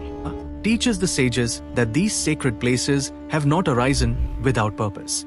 They exist for the welfare of humanity, for the protection of the world, and for the spiritual advancement of those who approach them with faith. Their true value lies not merely in visiting them, but in living according to sacred discipline. With hearts filled with devotion, countless devotees bow before Lord Shiva. Whether in a great temple, beside a sacred river, or within a holy kshetra, sincere remembrance of Shiva becomes the foundation of spiritual progress. The sacred place inspires humility, faith, and surrender. Thus, the holy abodes of Lord Shiva shine across sacred Bharat as places of devotion and spiritual aspiration. Mountains, forests, rivers, and temples become witnesses to the journey of countless seekers. And beyond every sacred place shines the eternal presence of Mahadev. Having heard of the greatness of Shiva's sacred kshetras, devotees set out on pilgrimage with faith in their hearts. Men, women, families, and sages travel toward the holy temples, carrying their offerings and remembering the name of Lord Shiva. For the sincere pilgrim, every step becomes an act of devotion. The path of pilgrimage is not always easy. The pilgrim may cross rivers, climb mountains, and endure fatigue, heat, cold, and hardship. Yet the devotee accepts these difficulties with patience, remembering the sacred purpose of the journey. At last, the pilgrim reaches the holy temple. The sound of bells fills the air, and the sight of the sacred shrine awakens deep reverence within the heart. The pilgrim bows before Lord Shiva, leaving behind the burdens of the journey. Before worship, the devotee performs the sacred bath in the holy waters. The outer body is cleansed, while the mind turns toward purity and devotion. With prayers upon the lips and faith within the heart, the pilgrim prepares to enter the sacred shrine. The devotee enters the sacred temple and offers worship with reverence. Flowers, Bilva leaves, lamps, and incense are presented before Lord Shiva, while the Rudraksha reminds the devotee of sacred remembrance. Japa and prayer continue, turning the mind away from worldly distractions and toward Mahadev. But pilgrimage is not merely the act of reaching a sacred place. The pilgrim must also purify his conduct. He should remain humble, restrain anger and greed, avoid disrespect, and guard his thoughts, words, and actions. Sutta gives a serious warning to those who approach sacred places without reverence. A sacred kshetra is a field of spiritual power. Therefore, wrongdoing committed there should never be taken lightly. The pilgrim must avoid sinful conduct and preserve purity of thought, speech, and action. When pilgrimage is undertaken with sincerity, faith, and proper conduct, the heart receives its true blessing. Worldly anxieties begin to lose their hold, devotion becomes stronger, and the mind turns toward the divine. The greatest blessing is not material gain, but progress on the path toward liberation. A sincere devotee sits before the Shiva Linga and turns completely inward. Through remembrance, japa, and devotion, the restless mind becomes still.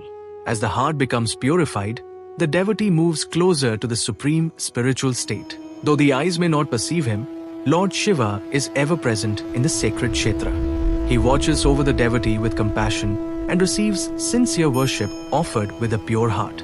In every sacred shrine, the seeker is reminded that Mahadev is never far from those who remember him. Across Bharat, sacred temples and holy rivers continue to inspire generations of devotees. Pilgrims come and go, yet the sacred tradition continues. The temples remain places where faith is preserved, devotion is practiced, and seekers turn their hearts toward Shiva. From every holy shrine, the light of devotion appears to rise toward the heavens. Sacred rivers flow, lamps burn, and the name of Shiva continues to resound. Through these holy places, the grace of Mahadev is remembered by generation after generation. Sutta concludes his teaching by reminding the sages of the true purpose of pilgrimage. A pilgrimage performed with faith, purity, charity, japa, and righteous conduct purifies the heart. When the heart turns sincerely toward Lord Shiva, the pilgrim moves closer to liberation. As night falls, countless devotees gather before the sacred shrine. Lamps illuminate the darkness, and thousands of voices rise together in remembrance of Mahadev. Om Namah Shivaya. Across sacred Bharat, countless Shiva temples shine like stars. All point toward the eternal presence of Mahadev. The cosmic Shiva Linga radiates divine light, and all light dissolves into Om Namah Shivaya. The sages, filled with reverence, approach Sutta Maharshi and bow before him. They seek to understand the conduct that leads a person toward merit and spiritual progress. They ask how one should order one's daily life according to dharma. Suta prepares to reveal the sacred principles of righteous living. Suta Maharshi teaches that righteous conduct is the foundation of dharma. A person may possess knowledge, but without right conduct that knowledge remains incomplete. Dharma must therefore be expressed through pure thoughts, words, and actions. True spiritual progress begins when wisdom becomes a way of life. The sage explains that conduct reveals the true character of a person. One who follows dharma, disciplines the senses, and acts with virtue becomes worthy of respect. One who abandons righteousness is diminished by his own actions. Thus, noble conduct is the mark of true spiritual character. Righteous actions bring their corresponding fruits according to the law of dharma. Good conduct produces happiness, peace, merit, and favorable spiritual consequences. The fruits of dharma arise according to the deeds performed by each person. Therefore, the wise should always choose the path of righteousness. Adharma leads the mind toward darkness, attachment, suffering, and unrest. Violence, dishonesty, cruelty, and selfish conduct disturb both the individual and society. The consequences of wrong actions inevitably follow the one who performs them. Therefore, the wise avoid adharma and remain firmly established in dharma. At the end of night, the disciplined person rises before the world awakens. The quiet hours of dawn provide a sacred opportunity for reflection and purification. With a calm mind, one prepares oneself for the duties of the coming day. Thus, rising at the proper time becomes an important part of righteous living. At dawn, the devotee turns toward the east and remembers the divine. Before beginning worldly duties, he places dharma and the Supreme Lord foremost in his thoughts. This remembrance gives direction and purity to the actions of the entire day. The day begins not with desire, but with devotion and awareness. The wise person reflects upon dharma before engaging in the activities of the day. He considers what is right, what should be avoided, and what duties must be fulfilled. He examines his intentions and remembers that every action bears a consequence. Such reflection prepares the mind to walk carefully upon the path of dharma. A righteous life is built through honest work, proper duties, charity, worship, and compassion. He uses his resources with wisdom and generosity. In this way, worldly life itself becomes an instrument of dharma. When a person lives with discipline, purity, and righteousness, the mind gradually becomes peaceful.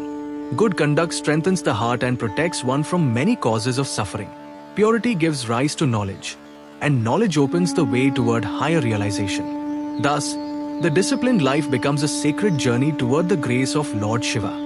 The seeker begins the day with purification of the body according to sacred discipline. Bathing and cleansing prepare him for worship and spiritual practice. Cleanliness is not merely outward appearance, but preparation for sacred action. With a purified body and disciplined mind, he approaches his daily duties.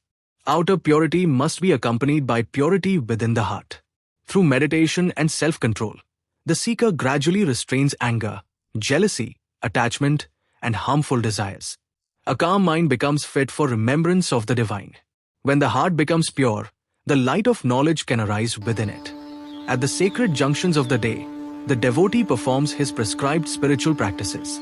Facing the rising sun, he offers water with reverence and remembers the divine. The morning worship establishes discipline, purity, and remembrance in the mind. Thus, Sandhya becomes a sacred bridge between daily life and spiritual awareness. Having bowed to the divine, the practitioner steadies his body and mind. He begins the practice of prava, the sacred syllable Om. With concentrated awareness, he turns inward toward the supreme reality. The repetition of Om becomes a means of stilling the mind and deepening spiritual contemplation.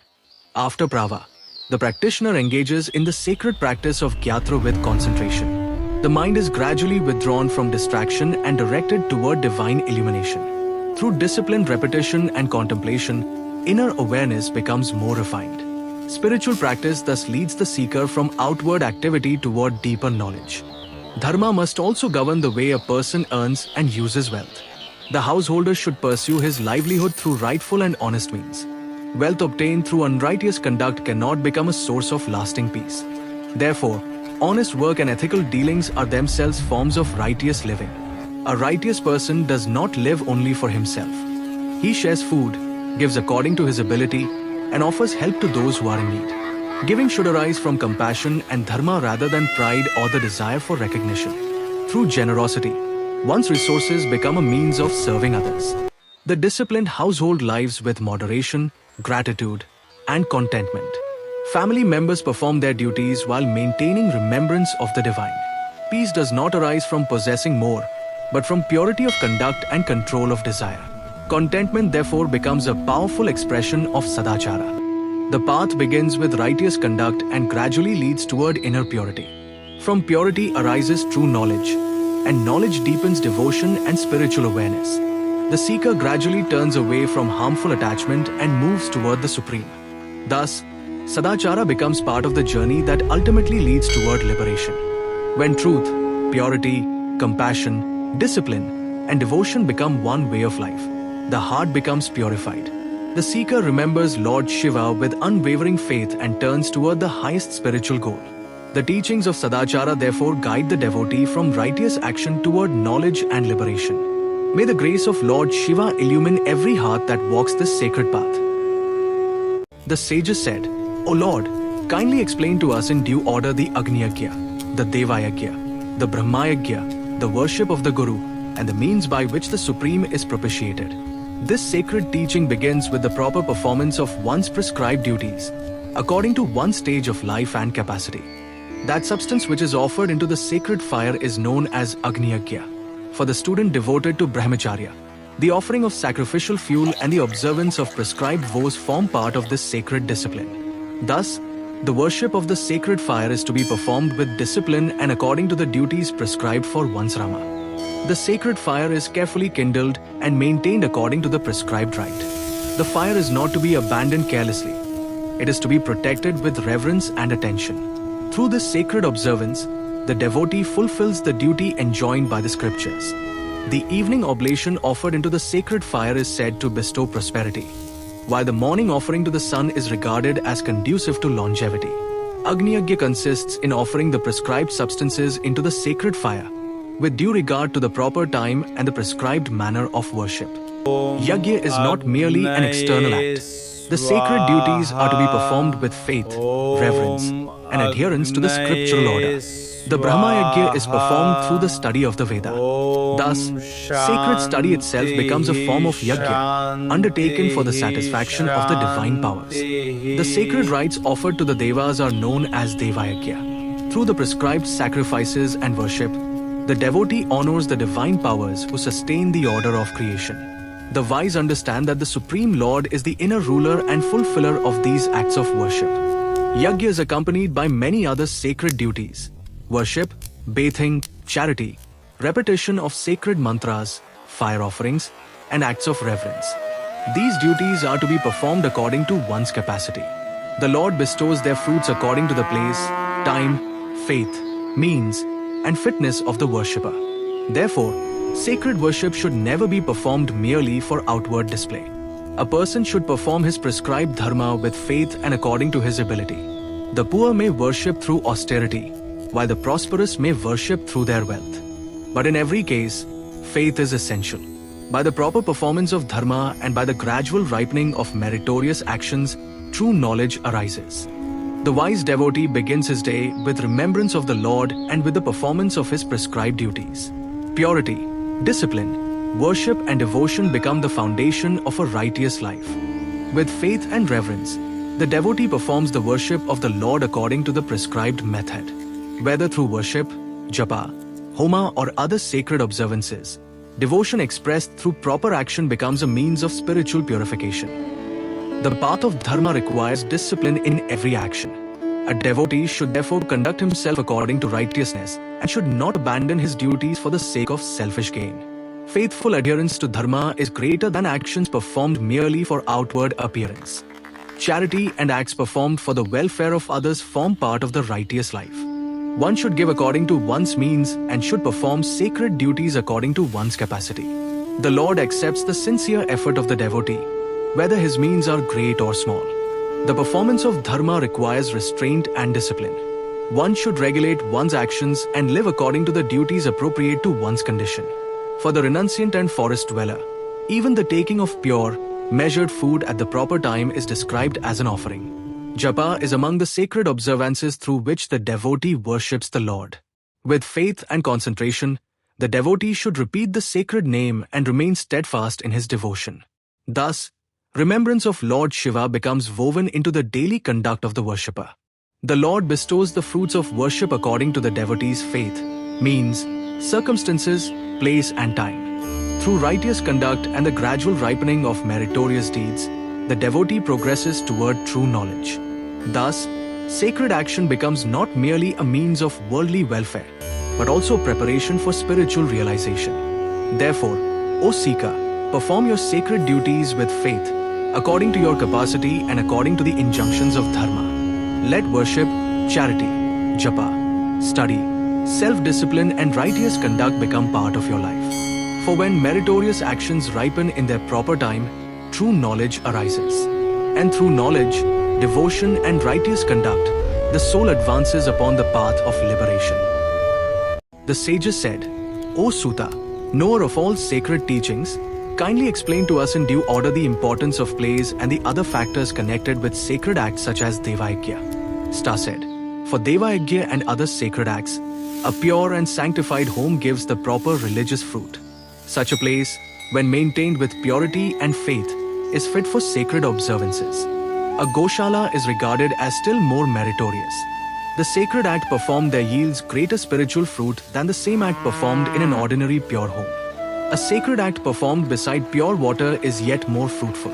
The bank of a reservoir or sacred water increases the merit of worship and other righteous acts.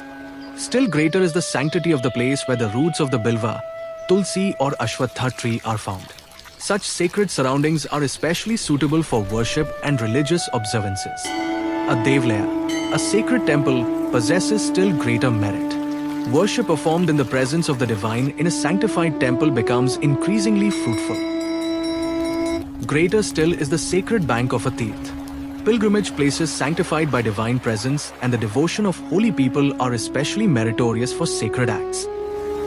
Among the most sacred places are the banks of the great rivers known as the seven Gags, Gag, Godwar, Pur, Tamarapur, Sindhu, Sarai and Rev.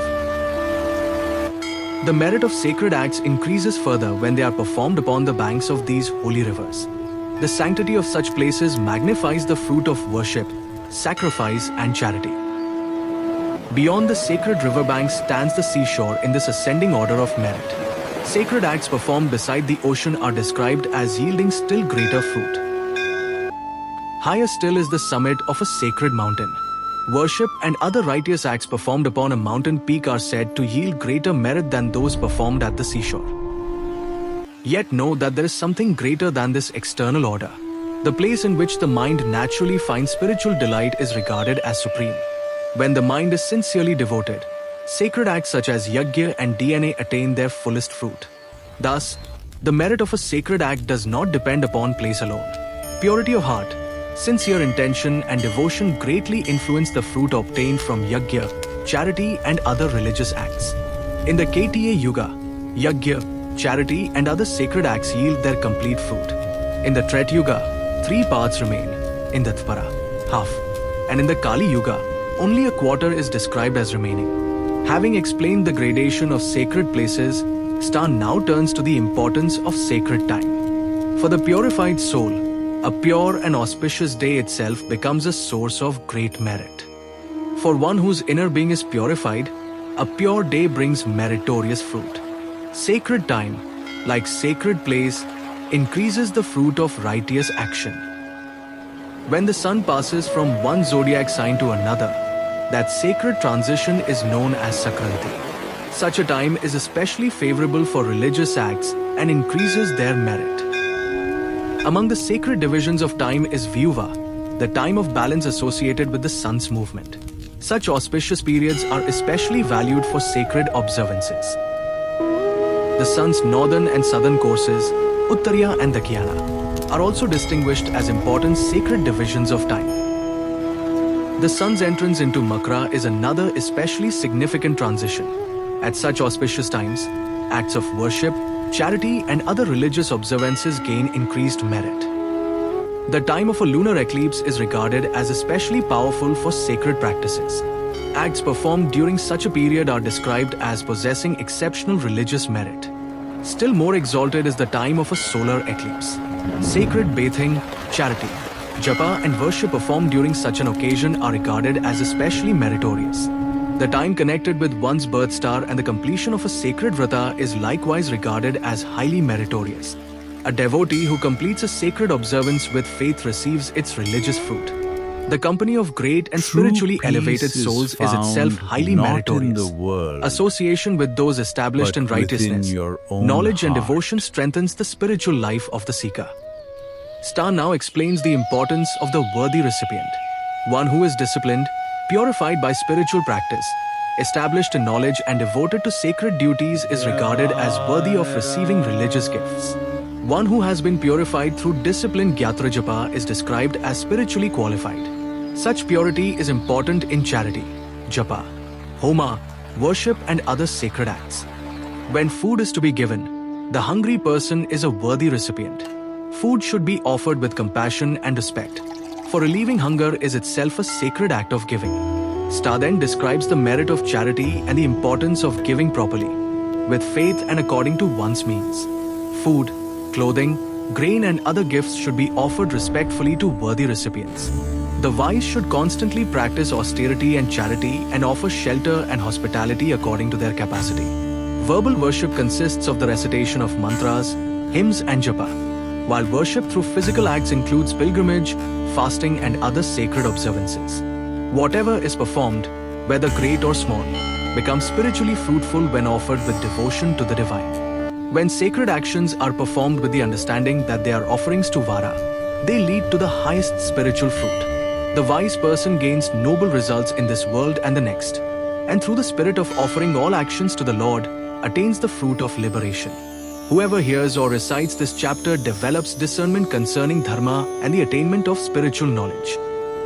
On sacred Mount Kailas, the sages approached Lord Shiva with great reverence. They wished to know simple and holy means by which devotees might worship him. Surrounded by Parvati and the divine assembly, Shiva listened compassionately.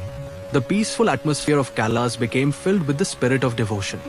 Lord Shiva then revealed the sacred glory of worshipping the Parthiv Linga. He taught that sincere worship offered with faith is pleasing to him. Such worship does not depend upon great wealth or elaborate possessions. A devotee's purity of heart is the true foundation of Shiva worship. Devotees respectfully gathered clean and pure earth from a sacred place. Before taking the soil, they bowed to Mother Earth with humility and reverence. The clay was treated not as an ordinary substance, but as something sacred. With faith and purity, it was prepared for the worship of Lord Shiva. With devotion, the devotees gently shaped the purified clay into a Shiva Linga. Their hands worked carefully, while their minds remained fixed upon Mahadev. The simple earthen form became sacred through faith and remembrance. Thus, devotion transformed a humble offering into an object of worship. The newly formed Parthiva Linga was respectfully placed upon a clean altar. Pure water, flowers, Bilva leaves, sandalwood and other offerings were arranged. Lamps were lit, and the sacred place was purified with reverence. The devotees prepared their hearts and surroundings for the worship of Shiva. The devotees performed Abhishek with pure water upon the earthen linga. They offered Bilva leaves, flowers, incense and other simple offerings with faith. Their hearts were filled with remembrance of Lord Shiva as they worshipped him. The sacred name of Shiva resounded in the atmosphere. Om Namah Shivaya. As the worship continued, divine radiance appeared around the sacred linga. The devotees felt the gracious presence of Lord Shiva in their hearts. Mahadev, pleased by their sincere devotion, bestowed his compassionate blessings. Thus it was revealed that heartfelt devotion is greater than costly offerings. In one place, a wealthy devotee prepared an elaborate worship filled with precious offerings. Elsewhere, a humble devotee prepared a simple Parthiva Linga with loving faith. The outward offerings were very different, yet the hearts of the worshippers mattered most. Before Shiva, devotion, not wealth, was the true measure of worship. The humble devotee offered only pure water and a few sacred Bilva leaves. With folded hands, he remembered Lord Shiva with complete surrender. His eyes filled with tears as his heart overflowed with love for Mahadev. Though his offering was simple, his devotion was deep and unwavering. The wealthy shrine was filled with magnificent vessels, flowers and costly offerings. Yet the worshipper's mind remained distracted by pride and worldly possessions. External grandeur alone could not create the purity required for true worship. Without devotion, even abundant offerings could not equal a humble heart. Divine radiance filled the sacred place, and Lord Shiva manifested in his glorious form. The devotees listened as Mahadev revealed the importance of sincere devotion. The wealthy devotee understood the limitation of pride and external display. All present realized that true worship arises from faith, humility, and surrender. Through sincere worship, devotees received the blessings of Lord Shiva. Their fears and obstacles were overcome, and peace entered their hearts and homes. They gained strength to follow the righteous path with faith and devotion.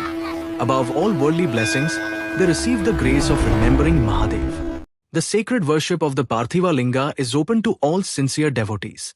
Children, elders, householders, ascetics, kings and ordinary people may worship Shiva with faith. The simple earthen linga makes devotion accessible even to those without great wealth. Before Mahadev, sincere hearts are united in the same path of devotion. After completing the worship, the devotees respectfully offered the Parthiv Linga back to nature.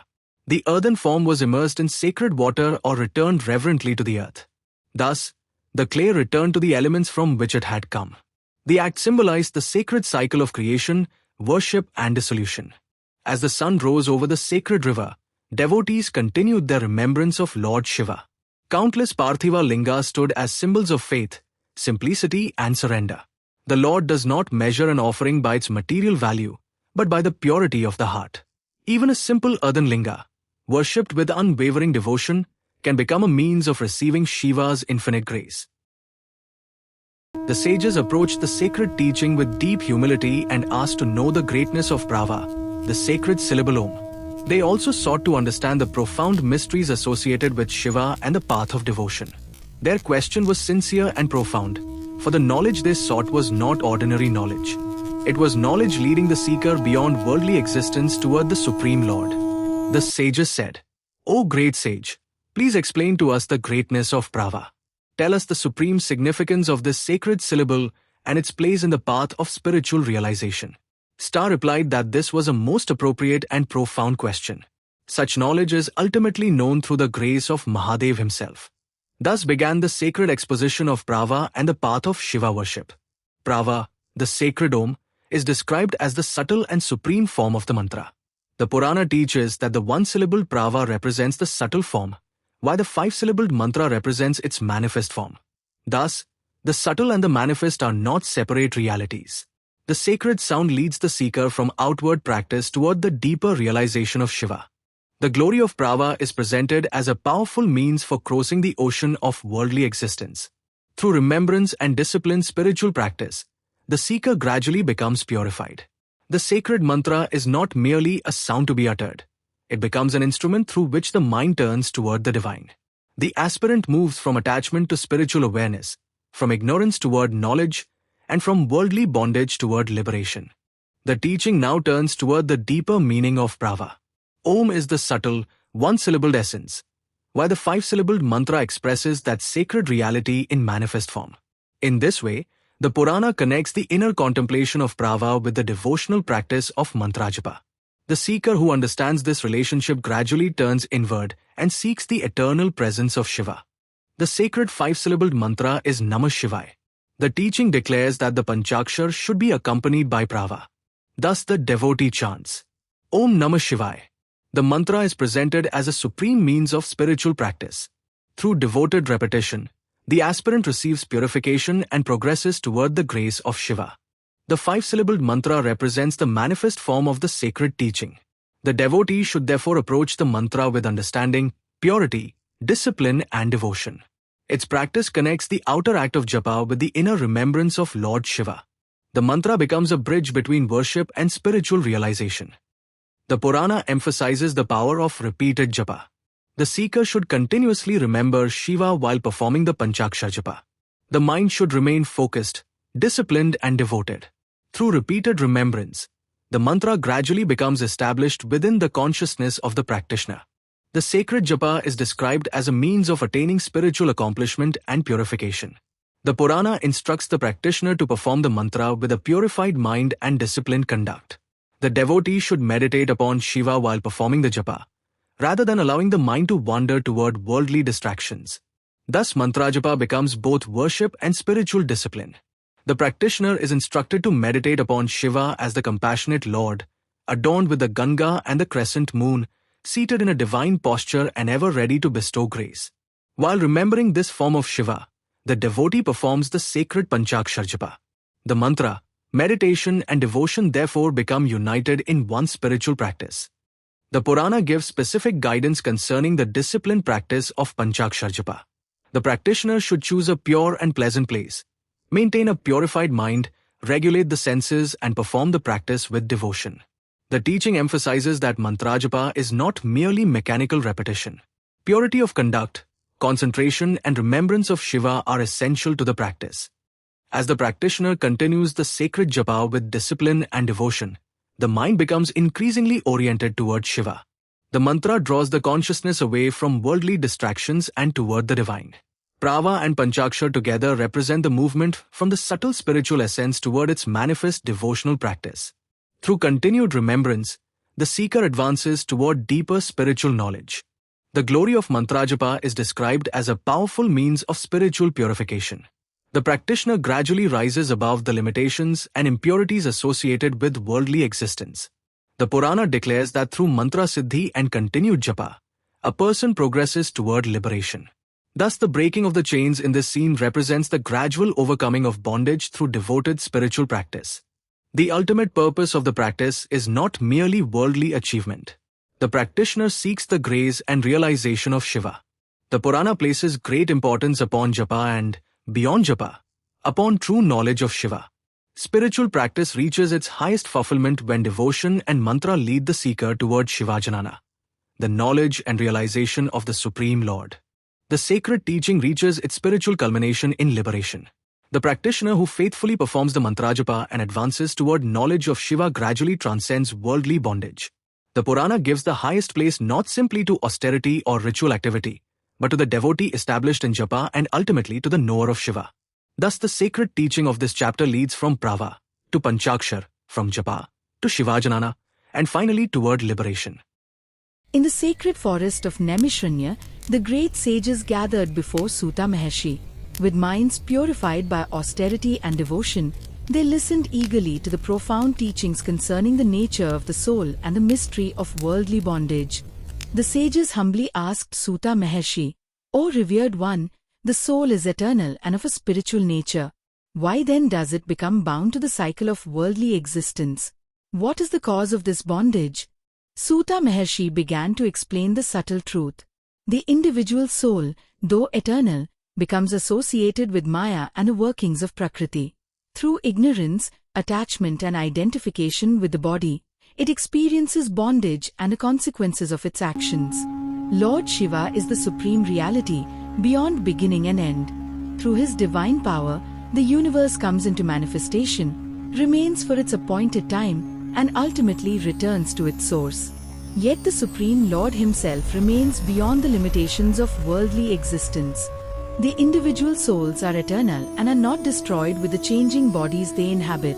According to their karma, they enter different forms of existence and experience the results of their previous actions. Maya veils the true spiritual nature of the embodied soul. Under its influence, the soul becomes absorbed in the changing world and forgets its eternal relationship with the Supreme Lord. Thus, what is temporary appears permanent, and what is spiritual becomes hidden from understanding. Driven by the impressions of previous actions, the embodied soul takes birth again and again. It enters a new body according to its karma and begins another journey through pleasure, pain, attachment, separation and change. Once embodied, the soul becomes attracted to the objects perceived through the senses. Wealth, possessions, pleasures and worldly achievements begin to occupy the mind. From attachment arises desire, and from desire grows further bondage. When the soul identifies itself with the body and worldly position, ego arises. A person begins to think, "I am the doer. These possessions are mine. This power belongs to me." Such identification strengthens the bonds of Maya. Every action performed with attachment produces consequences. Good and harmful actions alike create karmic impressions that must bear their results. Thus, the soul continues to move through the experiences created by its own karma. Bound by karma and ignorance, the soul moves through the cycle of birth and death. Again and again it receives different bodies, experiences different conditions, and leaves them behind. Yet the journey continues until true spiritual knowledge arises. Ignorance hides the eternal nature of the self. Like darkness covering the light, it prevents the soul from recognizing its spiritual reality. When knowledge dawns, however, ignorance begins to disappear, just as darkness vanishes before the rising sun. Birth, old age, disease, sorrow, separation and death are inseparable from embodied existence. Worldly happiness is temporary, while attachment inevitably brings fear of loss. Therefore, the wise seek that which lies beyond the changing world. Having heard these profound truths, the sages sat in silence. Their minds turned inward as they contemplated the nature of Maya, karma and the eternal self. They understood that freedom could not be found in worldly possessions, but only through spiritual realization. Yet there is hope for the bound soul. Beyond Maya shines the eternal grace of Lord Shiva. When devotion awakens, ignorance is dispelled, and the soul turns toward Mahadev, the path to freedom begins to open. The sages then asked Suta Maharshi, "O revered sage, if the soul is bound by Maya and karma, by what means can it become free? How can it cross the ocean of worldly existence and attain liberation?" Suta Maharshi revealed the sacred path. Through spiritual knowledge, righteous conduct, devotion to Lord Shiva, and sincere worship, the darkness of ignorance is removed. Above all, the grace of Mahadev carries the sincere devotee toward liberation. When true knowledge awakens within the heart, ignorance begins to disappear. The seeker gradually understands that the self is not merely the temporary body, but an eternal spiritual reality. With this awakening comes freedom from false identification and attachment. Listening with faith to the sacred glory of Lord Shiva purifies the heart. Hearing the teachings of the Shiv Mahapuran awakens devotion, removes spiritual ignorance, and turns the mind away from worldly distractions toward the Supreme Lord. The holy name of Shiva is a sacred refuge for the devotee. With faith and devotion, one should remember and repeat the Panchakshari Mantra, Om Namah Shivaya. Through constant remembrance of Mahadev, the mind becomes purified and devotion becomes firm. The devotee worships the Shiva Lingam with purity and devotion, offering sacred water, Bilva leaves, flowers, incense and lamps. Such worship is not merely an external ritual, performed with faith, it becomes an offering of the heart to Lord Shiva. True devotion requires humility. The seeker must gradually abandon pride in wealth, power, status and worldly achievements. When the ego bows before Mahadev, the heart becomes receptive to divine knowledge and grace. The seeker must restrain the restless senses and bring the mind under control. Through discipline, meditation, righteous conduct and remembrance of Shiva, the mind becomes steady. A controlled mind no longer drags the soul toward endless worldly attachment. When attachment to the fruits of action is overcome and the mind turns toward the Supreme, the bonds of karma begin to weaken. Through devotion, knowledge and righteous living, the seeker moves beyond the cycle created by ignorance and attachment. Ultimately, liberation is not achieved through personal effort alone. The compassion of Lord Shiva is supreme. When the devotee approaches Mahadev with sincere devotion, humility and surrender, his divine grace becomes the means by which the soul crosses the ocean of worldly existence. Freed from ignorance, attachment and karmic bondage, the purified soul attains the state of liberation. The cycle of birth and death no longer binds the realized seeker. The soul abides in the supreme spiritual truth beyond worldly suffering. The sacred vision of Kailas represents the supreme abode of Lord Shiva, the realm of divine peace and freedom. The liberated soul, having transcended worldly bondage, approaches the eternal presence of Mahadev, surrounded by divine beings and enlightened sages. In the highest realization, the limitations created by ignorance disappear. The liberated soul experiences the supreme spiritual reality and eternal bliss in the presence of Lord Shiva. This is the fulfillment of the seeker's journey, the attainment of moksha. Having heard this profound teaching, The sages were filled with gratitude and devotion. They bowed respectfully before Suta Maharshi, recognizing the precious knowledge that had been revealed, the path by which the bound soul may seek freedom through knowledge, devotion and Shiva's grace. Thus, the teaching of liberation shines eternally.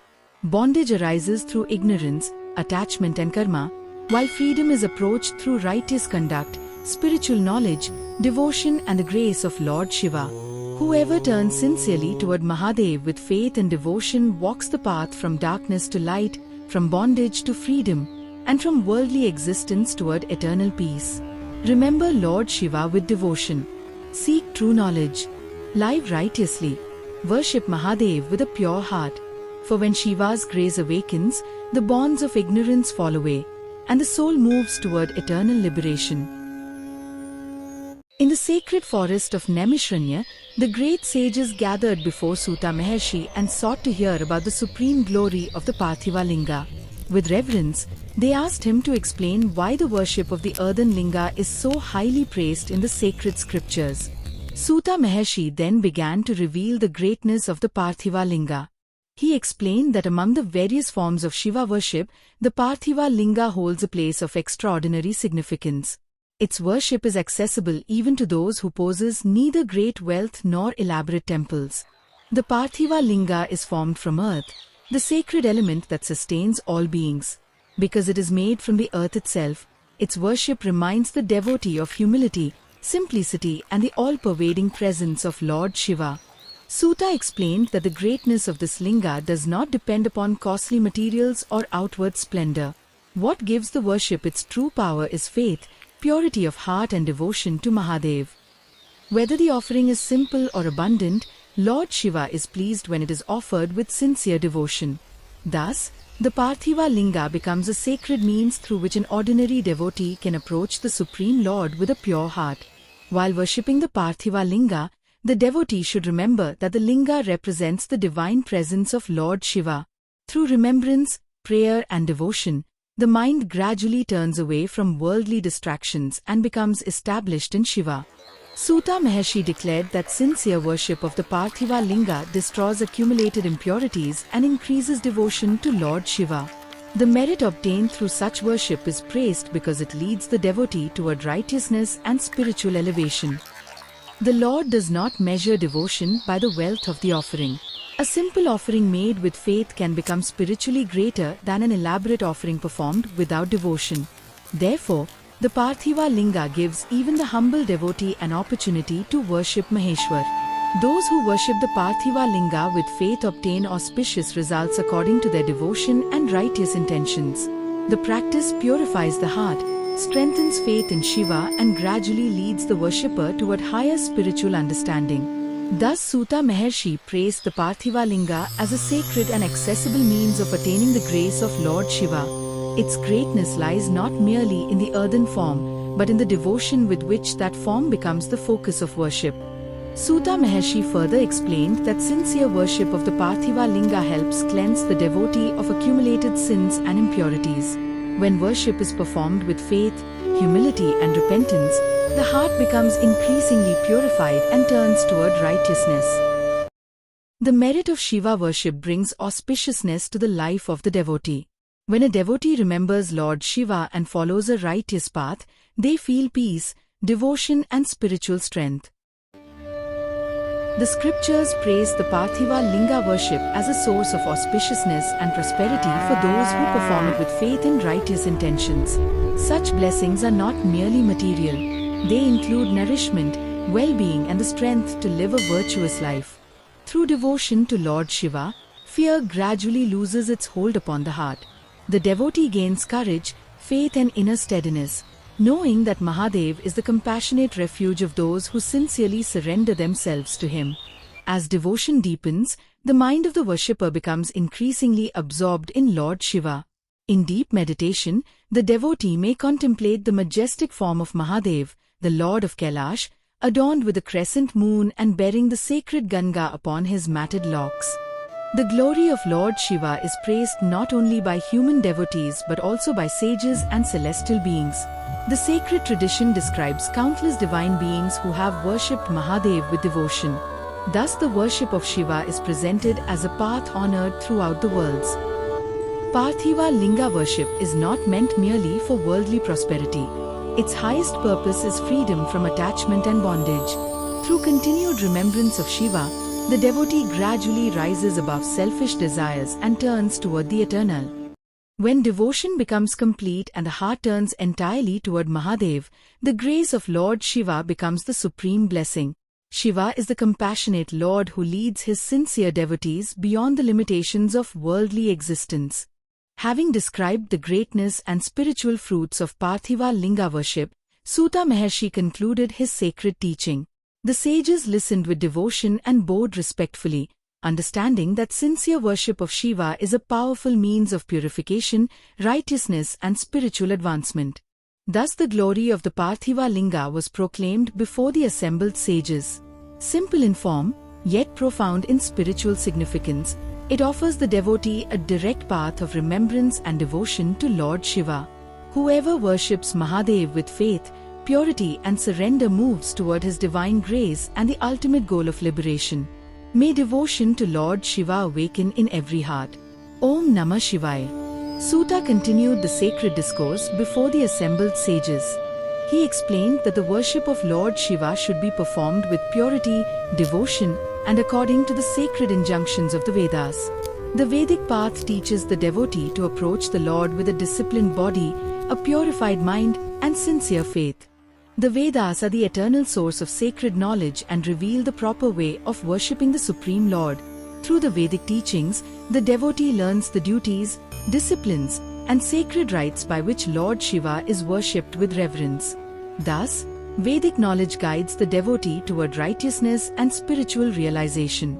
The sacred knowledge of the four Vedas, Rig Veda, Yajurveda, Samaveda, and Atharvaveda, reveals the divine principles of worship and righteous living. Their teachings lead the seeker toward the realization of the supreme reality. By understanding and following these sacred instructions with faith, one progresses on the path of devotion and liberation. Before beginning the worship of Lord Shiva, a devotee should purify himself through sacred bathing and proper conduct. He should wear clean garments, apply sacred ash, and prepare his mind for worship. Purity of body and purity of thought are important preparations for approaching the Lord. Having purified himself, the devotee performs the prescribed acts of purification and prepares the place of worship. Sacred water, incense, lamps, flowers, and other articles are arranged with care. The devotee should leave worldly distractions aside and approach the worship with concentration and devotion. The Shiva Linga is established as the sacred object of worship, and the required articles are arranged according to the prescribed ritual. Water, flowers, Bilva leaves, incense, lamps, sandalwood, and other offerings are prepared with reverence. Every offering becomes meaningful when it is presented to Lord Shiva with sincere devotion. The priests begin the sacred recitation of the Vedic mantras. The holy sounds of the Vedas accompany the worship and sanctify the entire place. Through mantra, ritual, and devotion, the worshipper turns the mind away from worldly concerns and fixes it upon Lord Shiva. When worship is performed with faith and purity, Lord Shiva is pleased with the devotion of his worshipper. The Lord is not moved merely by external magnificence, but by sincere love and reverence. Thus the devotee offers every ritual act with humility, knowing that the compassionate Lord accepts genuine devotion. The sacred bathing of the Shiva Linga begins with pure water and other prescribed offerings. The devotee performs the Abhisheka with reverence while remembering the greatness of Lord Shiva. As the sacred waters flow over the Linga, the worshipper's mind should remain fixed upon the Lord with devotion. The devotee offers fresh Bilva leaves at the feet of Lord Shiva. The Bilva is especially sacred in Shiva worship and is offered with faith and humility. Each leaf becomes an expression of devotion when presented with a pure heart and remembrance of the Lord. Fragrant flowers, sandalwood, incense, lamps, and other sacred articles are offered to Lord Shiva. The devotee performs each part of the worship carefully and without pride. The fragrance of the offerings and the light of the lamp symbolize the purification and illumination of the worshipper's own heart. The devotee remembers the sacred name of Lord Shiva and recites the Panchakshari Mantra, Om Namah Shivaya. Constant remembrance of the Lord purifies the mind and strengthens devotion. When the mantra is repeated with faith and concentration, the mind gradually turns away from worldly attachment and toward the Supreme Lord. After completing the offerings, the devotees circumambulate the sacred Shiva Linga with reverence. They bow before the Lord and offer their entire being in humility. Such acts express surrender and remind the worshipper that the Lord is the supreme refuge of all beings.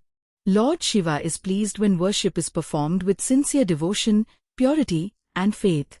The Lord's grace brings peace to the heart of the devotee and removes the darkness of ignorance. Therefore, the true greatness of worship lies not merely in external ritual, but in unwavering devotion to Shiva. The sacred worship of Lord Shiva bestows spiritual merit upon the devotee. It purifies past impurities, strengthens devotion, brings inner peace, and leads the seeker toward higher spiritual knowledge. The ultimate purpose of such worship is not merely worldly gain, but freedom from bondage and progress toward liberation. Thus, the glory of Vedic worship and the devotion that pleases Lord Shiva has been explained. The sages listened with deep faith to these sacred teachings. The discourse now moves forward to another important subject, the different forms and manifestations of the Shiva Linga and their sacred significance. The sages respectfully approached Suta Maharshi and asked him to explain the sacred forms and different manifestations of the Shiva Linga. With deep devotion, they wished to understand the greatness and significance of these divine forms. Hearing the sincere question of the sages, Suta Maharshi began his sacred discourse. He explained that the glory of Lord Shiva is infinite, and the Linga is a divine symbol through which the Supreme Reality is worshipped and realized. The Supreme Shiva is beyond all limits, beyond beginning and end. The infinite Linga represents his eternal and all-pervading nature. It symbolizes the Supreme Reality from which all creation arises and in which all creation ultimately rests. Among the sacred forms is the Swayambhu Linga, the self-manifested Linga. It is not created or installed by human hands but is revealed by divine will. Such a Linga is worshipped as a direct and sacred manifestation of Lord Shiva. The Devika Linga is associated with divine beings and heavenly establishment. Its sacred presence reminds devotees that even the gods worship the Supreme Lord Shiva with reverence and devotion. The Arsha Linga is established by revered sages and enlightened seers according to sacred traditions. Through their spiritual knowledge, discipline, and devotion, these great rishis established places of worship for the welfare and spiritual upliftment of devotees.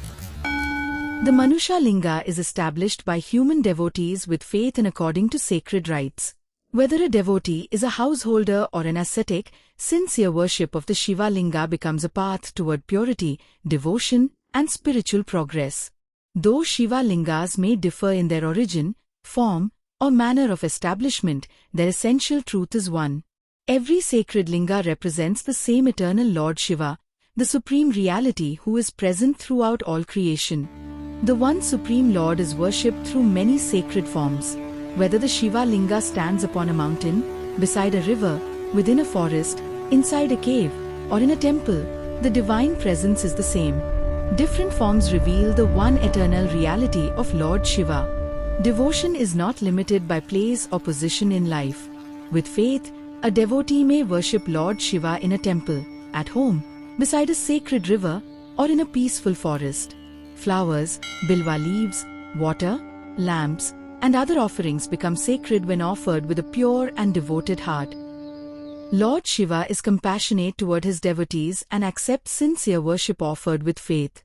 The greatness of devotion lies not in worldly status but in the purity of the heart and the sincerity with which the devotee remembers and worships the Supreme Lord. The worship of the Shiva Linga helps the devotee turn the mind towards spiritual truth. Through devotion, remembrance, and righteous conduct, ignorance gradually gives way to knowledge, and the heart becomes filled with peace and purity. When devotion to Lord Shiva becomes steady and sincere, the devotee advances toward the highest spiritual realization. Freed from ignorance and attachment, the soul moves toward liberation and experiences the peace that comes from realizing the Supreme Reality.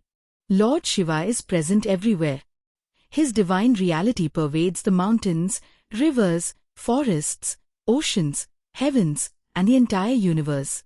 The countless forms of the Shiva Linga remind the devotee of his infinite, eternal, and all-pervading presence. Having heard the sacred teaching, the assembled sages were filled with devotion and spiritual joy. With folded hands, they offered their reverence to Suta Maharshi, grateful for the wisdom that revealed the divine significance of the many forms of the Shiva Linga. Thus, the glory of the sacred Shiva Linga is eternal. Through sincere faith, devotion, and remembrance of Lord Shiva, the devotee finds purity, peace, and spiritual strength. May the divine grace of Mahadev guide every heart toward truth and the highest good. In the sacred forest of Naimishranya, the great sages gathered around Suta Maharshi, eager to hear the divine teachings of the Shiv Mahapuran. Surrounded by holy fire, sacred trees, and the peaceful beauty of nature, the assembly prepared to hear about the glory of the sacred Bilva leaf. With folded hands, the sages respectfully asked Suta Maharshi, "O revered one, please tell us the greatness of the sacred Bilva tree and the merit gained by offering its leaves to Lord Shiva." Suta Maharshi smiled and began revealing this sacred teaching. Suta explained that the Bilva tree is deeply sacred to Lord Shiva. Its leaves are especially dear to him, and an offering made with sincere devotion brings great spiritual merit.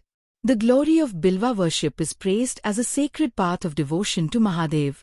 The Bilva tree is revered as a divine and holy tree, blessed with extraordinary spiritual significance. Its presence itself sanctifies the place around it, and worship offered with its sacred leaves is considered especially pleasing to Lord Shiva. The Bilva leaf, with its 3 joined leaflets, carries profound sacred symbolism. It reminds the devotee of divine unity and the many sacred aspects associated with Lord Shiva. When offered with faith, this simple leaf becomes a beautiful expression of complete devotion. Therefore, devotees approach the sacred Bilva tree with reverence and humility. They respectfully collect fresh leaves for worship, remembering Lord Shiva in their hearts. Even this act, when performed with devotion and purity, becomes part of sacred worship. The fresh Bilva leaves are then lovingly placed upon the Shiva Linga.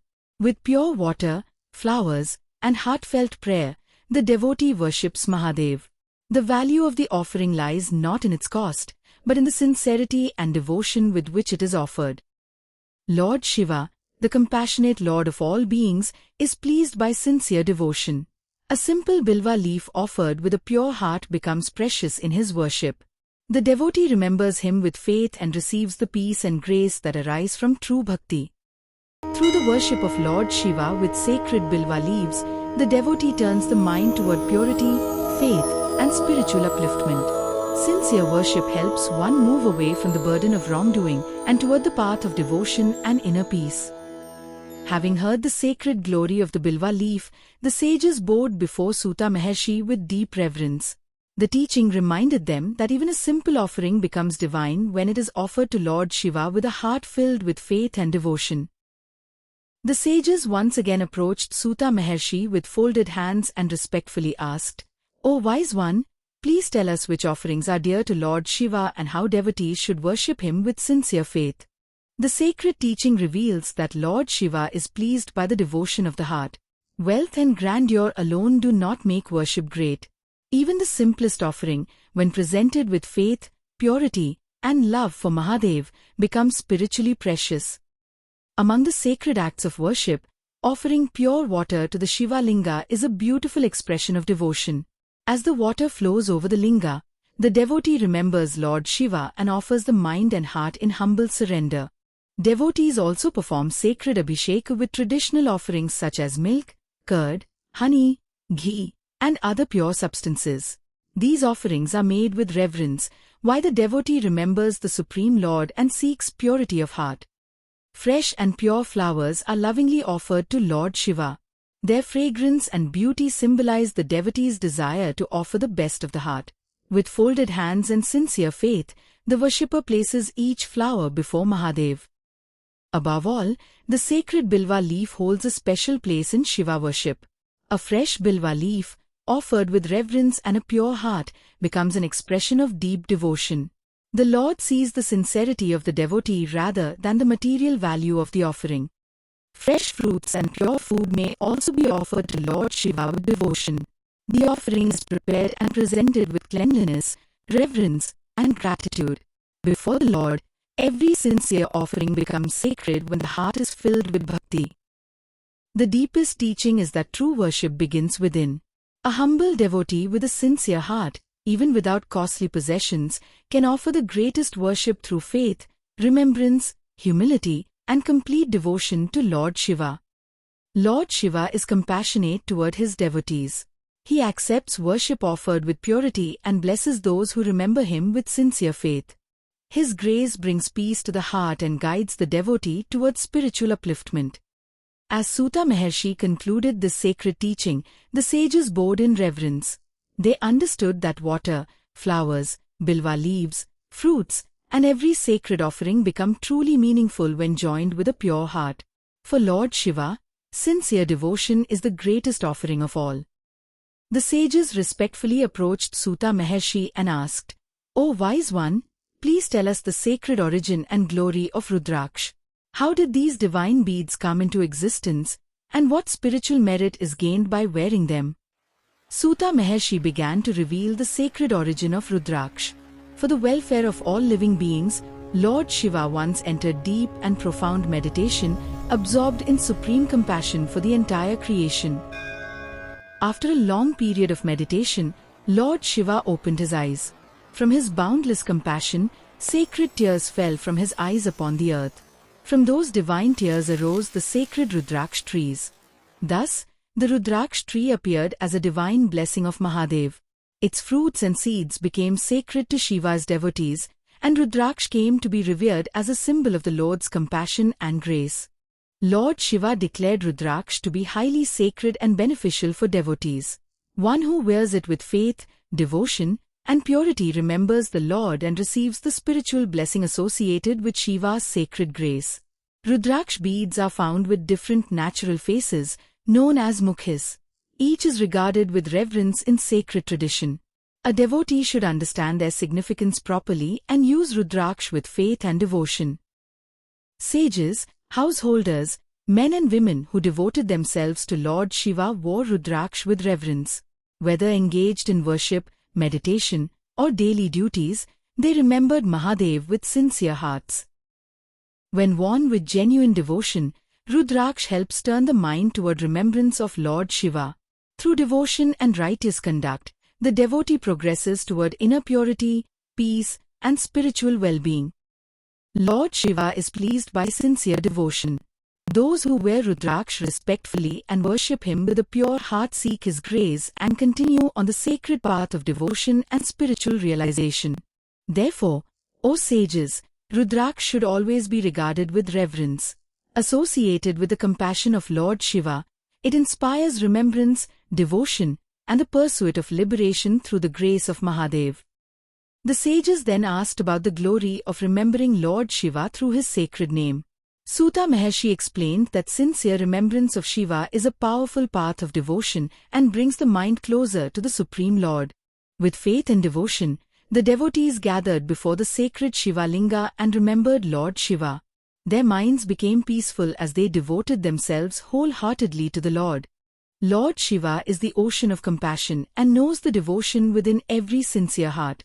Whether remembered in a temple, forest, home, or any other place, the Lord's grace reaches the devotee who turns toward him with faith. The sacred remembrance of Shiva inspires repentance and inner purification. When a person sincerely turns away from wrongdoing and seeks the Lord with a pure heart, the path of devotion leads towards spiritual cleansing and transformation. In times of sorrow, fear, and difficulty, devotees take refuge in Lord Shiva. Remembering him with sincere faith gives courage, peace, and spiritual strength, reminding the heart of the Lord's ever-present grace. Lord Shiva bestows his grace upon those who approach him with devotion and sincerity. His compassion knows no limit, and the devotee who faithfully remembers him continues forward on the path of spiritual upliftment.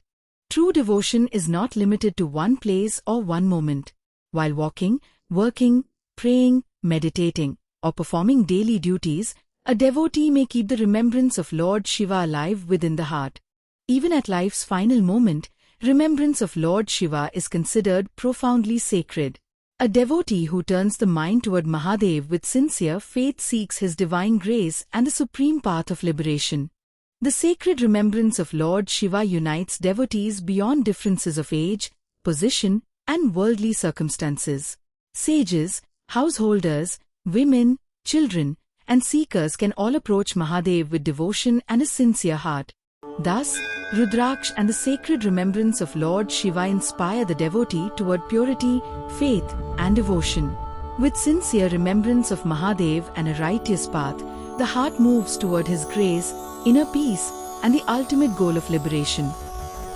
In the sacred forest of Naimisharanya, the great sages gathered around a revered Suta Maharshi.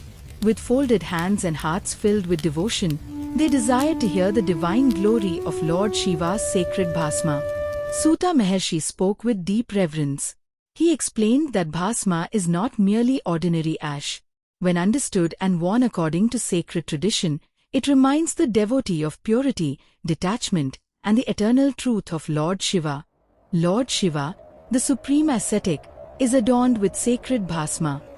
His divine form teaches that all worldly names, forms, and possessions are temporary, while the supreme truth alone remains eternal. The sacred fire consumes the offerings placed within it and leaves behind ash.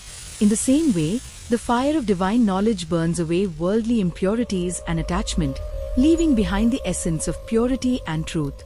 Lord Shiva adorns his divine body with sacred Bhasma. For his devotees, this holy practice becomes a constant reminder that the body is perishable, but the soul's journey toward the Supreme is eternal. When sacred Bhasma is worn with sincere faith and devotion, it symbolizes the burning away of ignorance. Under the grace of Mahadev, darkness gives way to the light of knowledge, devotion, and spiritual awakening. Even the celestial gods bow before the glory of Lord Shiva. In reverence for the Supreme Lord, they worship him with devotion, recognizing the sacred Bhasma as a symbol of his supreme renunciation and transcendence. The true power of Bhasma lies in the faith and remembrance of Shiva with which it is applied. It inspires the devotee to overcome fear, attachment, and ignorance, seeking refuge in the eternal grace of Mahadev. Devotees who remember Lord Shiva with pure hearts and sincere devotion turn their minds away from worldly bondage. The sacred Bhasma becomes a visible sign of their remembrance of the Lord and their aspiration toward liberation. Thus, the glory of sacred Bhasma reveals a profound spiritual truth.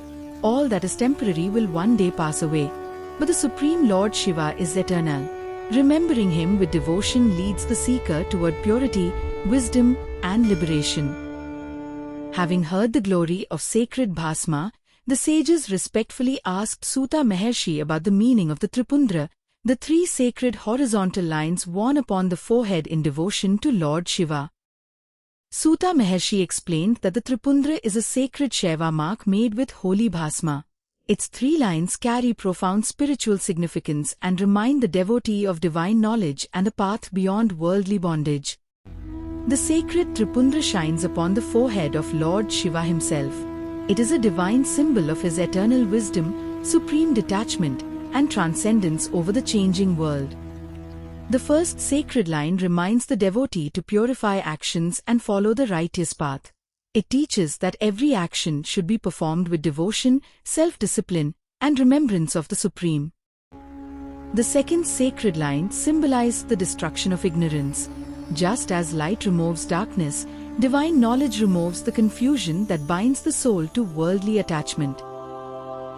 The third sacred line directs the seeker toward higher wisdom and spiritual liberation. It reminds the devotee to rise beyond temporary desires and seek union with the eternal truth. With reverence and devotion, the devotee applies the three sacred lines of Bhasma and remembers Lord Shiva. This sacred act is not merely an outward mark, but a prayer to purify the mind and dedicate one's life to the Supreme. Lord Shiva looks with compassion upon his sincere devotees. Those who remember him with faith and devotion seek his grace, protection, spiritual wisdom, and freedom from worldly ignorance. Sages, ascetics, householders, and devotees alike wear the Tripundra in remembrance of Mahadev. The sacred mark unites all sincere seekers in their devotion to the eternal Lord beyond all worldly differences. Thus, The sacred Bhasma and Tripundra carry the timeless message of Lord Shiva: purify the mind, rise above attachment, overcome ignorance, and remember the eternal Supreme. Through sincere devotion and the grace of Mahadev, the seeker moves steadily towards spiritual freedom and liberation. Suta concluded the sacred teachings, while the great sages of Naimishranya listened with reverence. The divine words concerning Lord Shiva filled their hearts with faith, devotion, and spiritual peace. Those who listened sincerely to the sacred glory of Lord Shiva received great spiritual benefit. By hearing this divine Purana with faith and devotion, the heart gradually turns away from ignorance and moves toward the path of righteousness. The remembrance and hearing of Lord Shiva's sacred teachings destroy the darkness created by sinful actions. Just as brilliant light removes darkness, devotion to Shiva purifies the heart and leads the devotee toward a better path. Bound by attachment, desire, and ignorance, living beings wander in the cycle of worldly existence. But through true devotion and the knowledge revealed in the sacred teachings, these bonds are gradually destroyed, opening the path toward liberation. The devotee who remembers the Supreme Lord with sincere faith need not remain overcome by fear. Taking refuge in Shiva, the heart becomes steady, and even in difficult circumstances, devotion gives courage and inner strength. With devotion to Lord Shiva, the troubled heart finds comfort and peace. Through worship, remembrance, and faith, the devotee receives the strength to endure suffering and continues forward under the grace of Mahadev. The mind that is constantly disturbed by worldly desires finds true peace through remembrance of Shiva. When devotion becomes firm, the restless mind grows calm, and the devotee experiences the joy of inner stillness. Sacred knowledge received with humility from the Guru destroys ignorance. Through the teachings of the scriptures and devotion to Shiva, true understanding arises and guides the seeker toward the highest spiritual truth. The grace of Lord Shiva is not limited by what the eyes can see. He dwells close to those who remember him with sincerity, and his divine compassion guides the devotee along the path of righteousness and liberation. The sacred Purana declares the greatness of listening with devotion. The merit gained through sincere hearing of Lord Shiva's divine glory is exceedingly great, for such devotion purifies the heart and leads the seeker toward the highest good. For the devotee whose heart is firmly established in Shiva, the sacred path leads beyond worldly bondage. Freed from ignorance through knowledge and devotion, the soul moves toward the supreme goal of liberation. Having heard these sacred teachings, Shaunaka and the assembled sages were filled with joy. With folded hands and hearts overflowing with devotion, they honored Suta and rejoiced in the immeasurable glory of Lord Shiva. Lord Shiva is the supreme reality whose glory pervades all creation. He is the source, support, and ultimate refuge of all beings, yet he remains beyond every limitation of the created universe. May all who hear, read, recite, or remember these sacred teachings with faith receive the grace of Lord Shiva. May devotion grow within every heart, may ignorance be removed, and may every sincere seeker advance toward the supreme and eternal truth of Mahadev. Having completed the sacred teaching, Suta looked upon the assembled sages with compassion. Raising his hand in blessing, he prayed that all who approached Lord Shiva with sincere faith might receive his divine grace. Blessed indeed are those who listen to the sacred glory of Lord Shiva with devotion. Whether young or old, whoever hears these divine teachings with a pure heart moves steadily towards spiritual welfare. Those who read and study the sacred Shiv Mahapuran with faith receive the light of divine knowledge. As understanding grows, ignorance gradually disappears, and devotion to Mahadev becomes firm within the heart. Those who sincerely recite the sacred teachings and share them with others perform a noble act. By spreading the divine glory of Lord Shiva, they inspire devotion and guide other hearts toward righteousness. The teacher who faithfully imparts the sacred knowledge serves the path of dharma. By guiding sincere seekers toward truth and devotion, the wisdom of the Shiv Mahapuran continues from one generation to another. Dharma protects those who uphold it. By following righteous conduct, performing one's duties, and remembering Lord Shiva, a person brings peace and well-being not only to oneself, but also to the society. Sorrow and difficulty are a part of worldly existence, yet devotion gives the heart strength to endure them. Through remembrance of Lord Shiva, darkness is overcome by hope, and the devotee continues forward with faith. The one who takes refuge in Mahadev develops courage within the heart. Even while walking through the difficult paths of life, the sincere devotee remains steadfast, trusting in the divine protection and grace of Lord Shiva. For one who remains devoted to the Supreme Lord, life is guided toward the highest good. Through the grace of Shiva and freedom from worldly ignorance, the soul proceeds upon the sacred path toward its ultimate spiritual goal. No sincere act of devotion is ever wasted. Every act performed with faith, purity, and remembrance of Lord Shiva bears its spiritual fruit and helps the devotee advance upon the path of eternal welfare. Lord Shiva is compassionate toward all sincere devotees. Whoever approaches him with genuine faith and devotion finds in him the supreme refuge, for Mahadev looks upon the true devotion of the heart. The compassion of Lord Shiva extends throughout creation. As the protector and refuge of all beings, he bestows his grace upon those who remember him and seek the path of truth, devotion, and liberation. Filled with gratitude, Shaunaka and the assembled sages bowed deeply before Suta. They honored him for revealing the sacred teachings and glorified the immeasurable compassion and greatness of Lord Shiva. Thus, this sacred teaching came to its conclusion. May those who hear, read, recite, or share the divine glory of the Shiv Mahapuran receive the blessings of Lord Shiva, grow in unwavering devotion, and move steadily toward the highest and eternal good. Thus, the sacred teachings of the Vidyeshvara Samhita came to their completion. Having revealed the glory of Lord Shiva and a path of devotion, worship, knowledge, and liberation, Suta respectfully concluded this holy narration before the assembled sages. Having heard these divine teachings, Shaunaka and the other sages were filled with joy. With hearts overflowing with devotion, they bowed respectfully before Suta, grateful for the sacred wisdom that had been revealed. Yet the sages' thirst for the divine history of Lord Shiva had not been satisfied. With folded hands and deep humility, they requested Suta to continue the sacred narration and reveal more of the immeasurable glory and divine deeds of Mahadev. Seeing the devotion and eagerness of the sages, Suta prepared to continue. With reverence for Lord Shiva and the sacred tradition of the Purana, he turned toward the next portion of the divine narration. Before the sacred story continued, the minds of the sages turned toward Lord Shiva, the Supreme Lord. Mahadev, the eternal refuge of all beings, is worshipped by gods and sages and is ever established in his divine glory. The thought of the Supreme Lord led the heart toward his sacred abode, Mount Kailash. Pure, tranquil, and radiant, the divine region is forever associated with the glory and presence of the great Lord Shiva. Gods, sages, siddhas, gandharvas, and other celestial beings bow with reverence before the Supreme Lord. All recognize Mahadev as the great refuge and honor him with devotion and humility. Lord Shiva is the supreme reality beyond the limitations of time and space. He pervades all that exists while remaining untouched by the changes of the universe. From him proceeds the divine order by which creation is sustained. The sacred stream of narration now moved forward.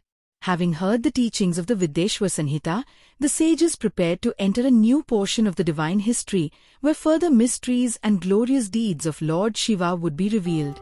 Thus, the holy journey turned toward the Rudraksha Samhita. A new chapter of Shiva's divine history was about to unfold, carrying the devoted listener deeper into the sacred mysteries and eternal glory of Mahadev. The sages sat silently, their minds absorbed in devotion and their hearts filled with anticipation. With complete faith, they waited for Suta to speak again and continue the sacred narration of Lord Shiva. May the grace of Lord Shiva remain with every sincere devotee who follows this sacred path.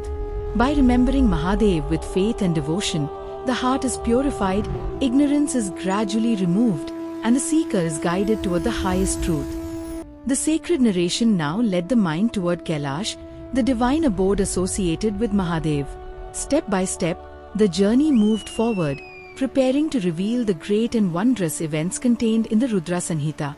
The glory of Lord Shiva is like an eternal sacred stream, flowing without end. From one divine teaching to another, his sacred history guides devotees toward deeper knowledge, stronger devotion, and the ultimate spiritual goal. And so, The Vidyeshvara Samhita reaches its sacred completion while a new divine journey begins. The Rudraksha Samhita now opens before us, ready to reveal the glorious and wondrous history of Lord Mahadev. With devotion in our hearts, let us continue this eternal journey into the divine mysteries of Shiva.